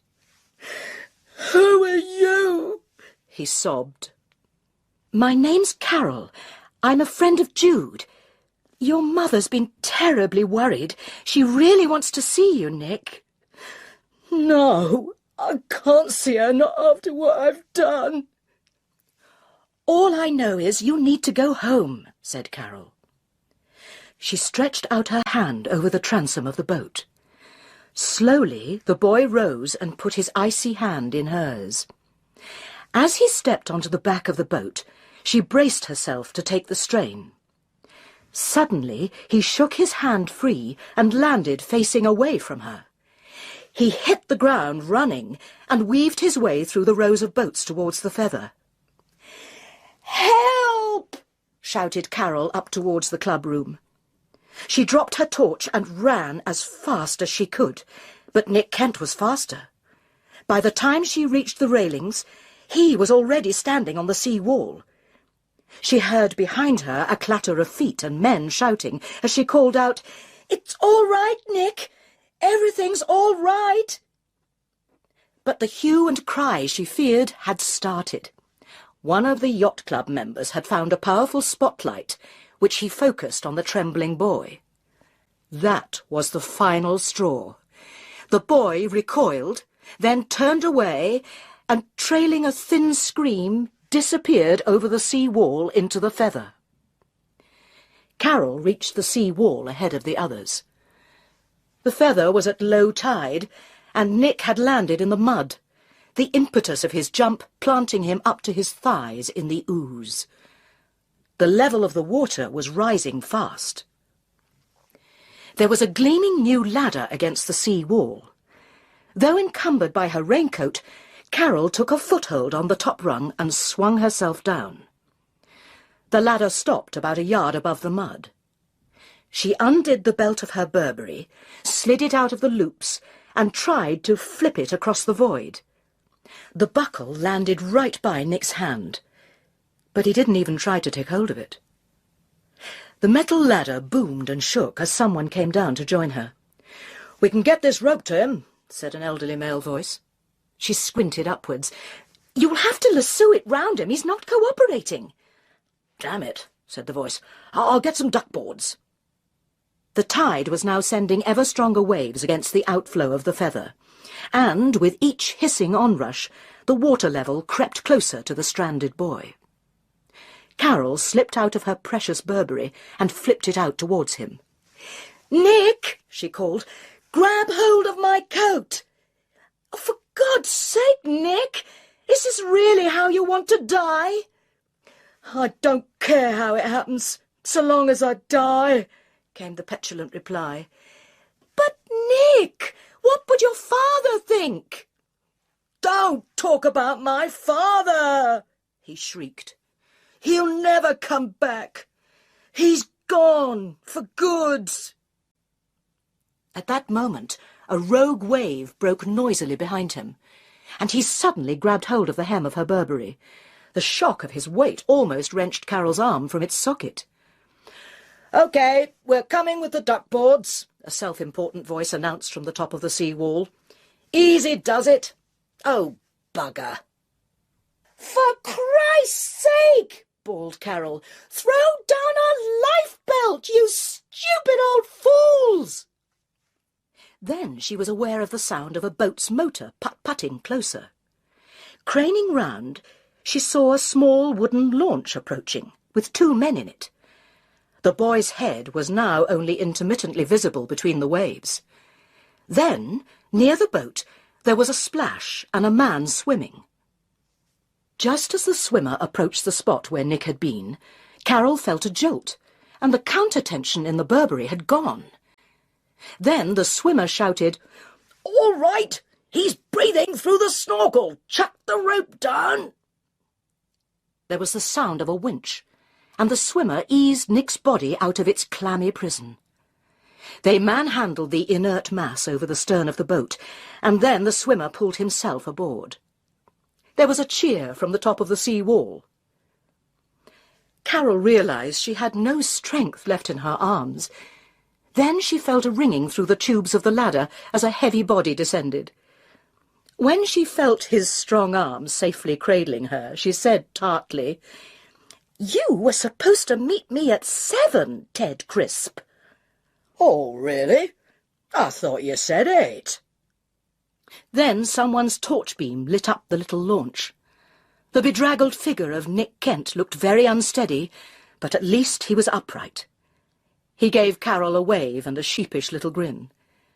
To either side of him were Dennis Woodville and, soaked to the skin but triumphant, Bill Chilcott. "My friend Carole and I have been working it out, you see," Jude explained. "There's the body you found, Tanya. There's Aaron Spaulding, who committed suicide. And then there's the dentist, Rory Turnbull, who we're meant to think has committed suicide. You know Rory Turnbull, don't you?" "Sure," said Tanya.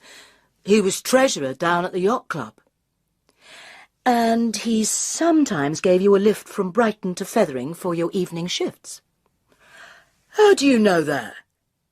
Jude shrugged. "When did you last see him?" The girl coloured. "I finished working at the yacht club Friday before last. Round then, I suppose." "And you haven't seen him since?" "No. Anyway, he's gone missing, hasn't he?" Petulantly, the girl kicked at the carpet with one black-booted foot. "What's all this about? Is there something you definitely know about this body I saw on the beach?" "There are 2 things I definitely know," said Jude. "One is that there is a connection between the body and Rory Turnbull. The other is that Rory Turnbull is still alive." "Well," said a voice, "you're right in at least one of those." The bathroom door had opened silently, and there was a 3rd person in the room. It was Rory Turnbull. Maggie Kent ushered Carole into the bleak front room. "Would you like a coffee or something? I'd offer you a real drink, but I'm afraid I don't have anything." "Don't worry. You just go and sort Nick out." "Yes, he's gone up to start the bath. I'll give him a good scrubbing." "One thing," said Carole, "it's not my business, but if I were you, I wouldn't ask him what happened. He'll tell you when he wants to." The mother nodded. "I'd already decided that. But would you mind staying till I've put him to bed? I'd like to hear your account of what happened. That's fine. Carole looked at her watch. But may I use your telephone? It was the moment after Rory Turnbull had appeared from the bathroom, before Jude had had time to recover from her surprise and say anything, that her mobile rang. She snatched it from her pocket. "Hello?" "Jude, it's Carole. Nick Kent's all right." "Thank God! Listen, I've found—" But the mobile was ripped from her hand and switched off. "I don't think you need tell anyone what you've found," Rory Turnbull said coolly.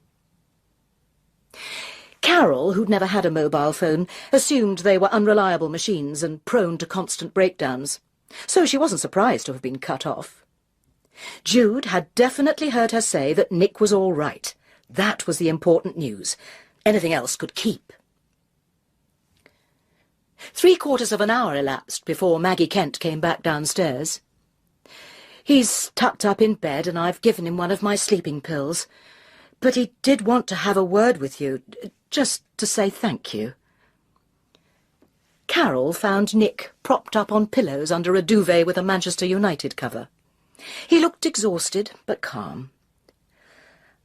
"I just wanted to say thank you very much," he slurred. "Should have thanked the men, too. Didn't thank them properly." "Don't worry, there'll be plenty of time to do that."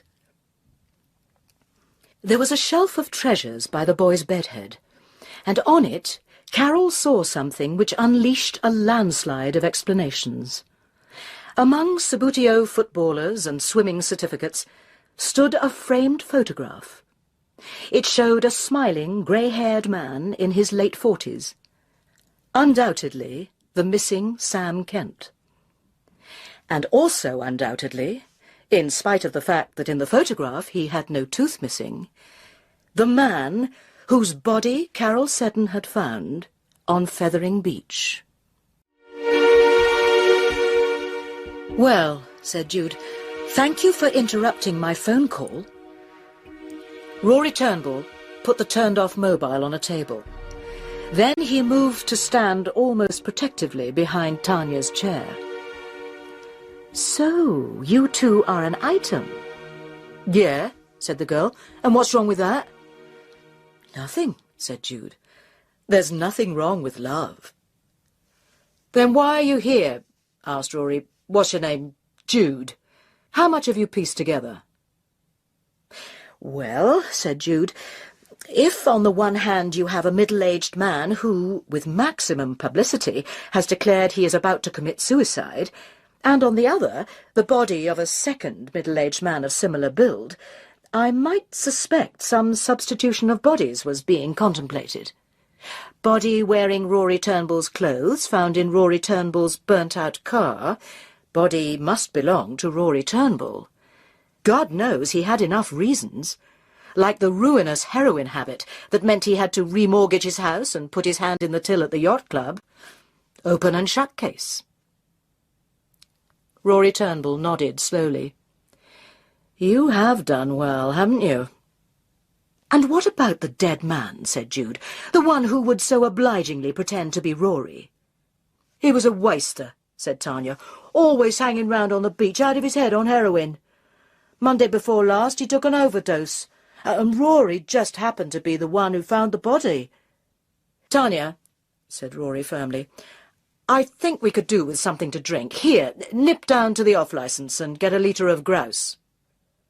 He planted a little kiss on her forehead. "Take care." Jude watched Tanya leave the bedsit. "She's pregnant, isn't she? What about it?" "Nothing," said Jude, "except I assume that's the reason you set this whole thing up." "The final reason, yes. The other reasons have been building for years." There was a gleam in Rory Turnbull's eyes. "Me and Tanya is a love match." "I'm sure it is," said Jude. "But does that justify murder?" He gave her a pained look, but then made the confession lightly. "All right. Yes, I first saw him in the summer, hanging round down by the pier. He asked me for money, and I gave him some. I saw him a few times after that. But it was only when I knew Tanya was pregnant that the plan began to form in my mind. "So, how did you kill him?" said Jude. "Where did you kill him?" Here. I'd sent Tanya out to the cinema. I'd given him money for heroin and he'd had a hit. I smothered him. With that pillow. "So why didn't you fake the suicide the same night?" I intended to. I laid him on the back seat of my car with a coat over him and set off. On the outskirts of Feathering, a car came towards me, flashing its lights. It was Bill Chilcott, who told me the police were on Seaview Road stopping every car that came along. Random breath tests. That got me scared. There was no other way to the Shorlands estate. "Why did you have to go home?" "Because that's where the petrol and rags and stuff were," he snapped. "Anyway, I panicked." "And hid the body inside your boat at the yacht club?" He turned pale. "How the hell did you know that?" Next morning, when Tanya went to check, it was missing. Shortly after, she found it washed up on the beach. Then those boys put the body back in the boat, which meant your plan was all set again, 24 hours late.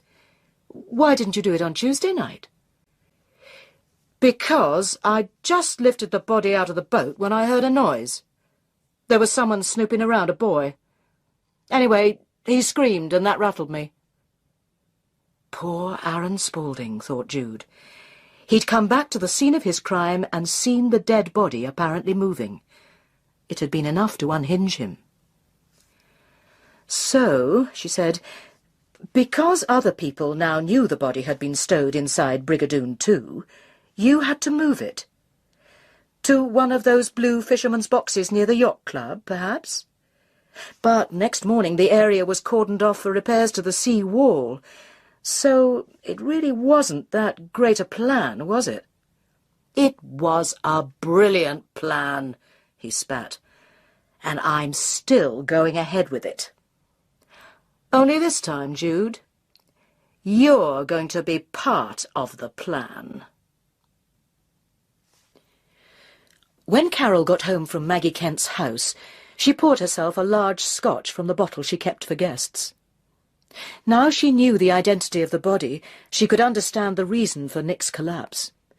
To have been involved in a black magic ritual with a corpse was bad enough, but to discover in the cold light of day that the body was that of your idolized father would have unhinged the most stable of adults. She remembered that she'd intended to spend the evening with Ted Crisp, looking for the body at the sea wall. But now that the dead man possessed an identity and a family context, the idea of further probing became distasteful. Carole decided she'd done enough for the evening, and now she was going to have a very long soak in a very hot bath. But just then her telephone rang. When Tanya had returned to the bedsit, Rory had got her to help to tie Jude up, with soft scarves over her clothes, so as not to leave any marks on her body. Then they had manhandled her down to the garage and into the back seat of the BMW. She'd lain there nearly an hour now, while upstairs the two conspirators presumably went through the final details of their elopement. When Rory Turnbull finally returned, he was alone. Briskly he opened the garage doors, drove the BMW out, and closed them again, before setting off at a steady pace west out of Brighton. "It won't work, you know," said Jude. "The body's been dead a week. The post-mortem will show that, regardless of how much the body's disfigured by fire." "Change of plan," he said. "By the time the body's found, nobody'll be able to give a precise date of death. All they'll have to identify him by will be the fact that he's in my car wearing my clothes. And, of course, they'll be able to check his dental work." "My God," said Jude. "The missing tooth." "I don't know how he lost it, but as soon as I noticed it, I knew what I had to do." "You mean you actually took out one of your own?" "Not difficult for someone of my profession. I made up a story to Barbara about being in a fight. Then I had a rather distinctive chromium cobalt denture made for me by our usual lab. And the plate also fits the dead man's mouth. He was very full of himself now. "You said," Jude began with trepidation, "you weren't going to use fire." "No," said Rory Turnbull. "I want the car to be discovered in a few weeks' time, after the fish have taken some of the flesh off the bodies." "Bodies?" she echoed softly. "I'm afraid, my dear Jude, you know too much to let you survive. Fortunately, there's been a rumour around that I might have another woman. Ted Crisp in the pub even suggested you and I might be an item. That's how it'll seem. The doomed love affair, the suicide pact, the only way they could be together. Which was, of course, why Rory Turnbull drove himself and his lover to their deaths off the sea wall at Feathering." The night was still and cold as the BMW stopped outside the yacht club gates. Rory Turnbull opened the lock with his member's key and edged the car forward till it was alongside one of the fishermen's chests. He leapt out, leaving the door ajar.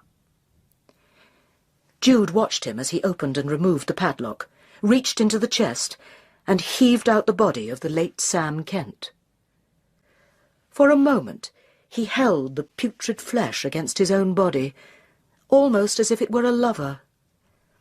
Then he laid the body flat on the cement, and with both hands thrust the dead jaws apart. He reached inside his own mouth and removed his dental plate. Then he fixed it inside the dead man's mouth. "What are you doing, Rory?" From the ladder to which he had been clinging, Ted Crisp rose over the side of the sea wall like an avenging fury.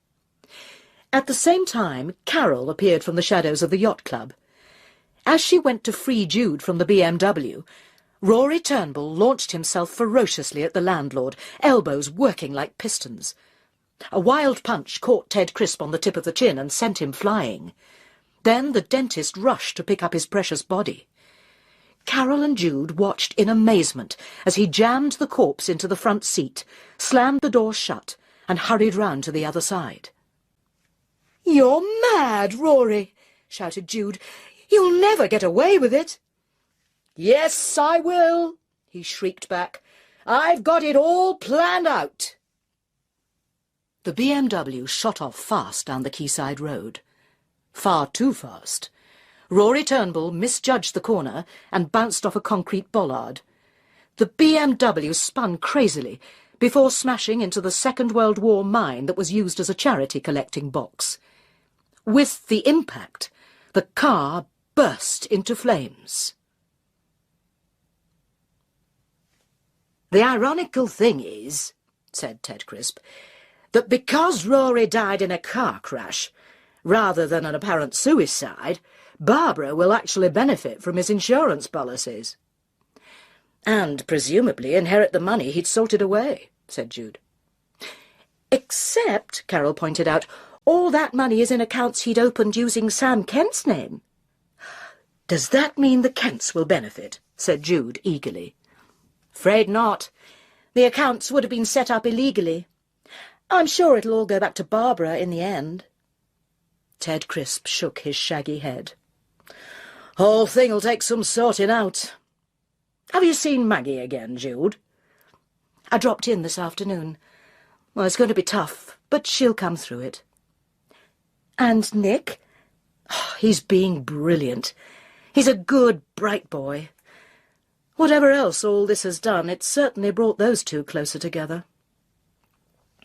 They fell quiet. A week or so had passed since the dramatic events on the sea wall. Carole was wearing her freshly cleaned Burberry, and was delighted that the dry cleaning had not affected its waterproof qualities at all.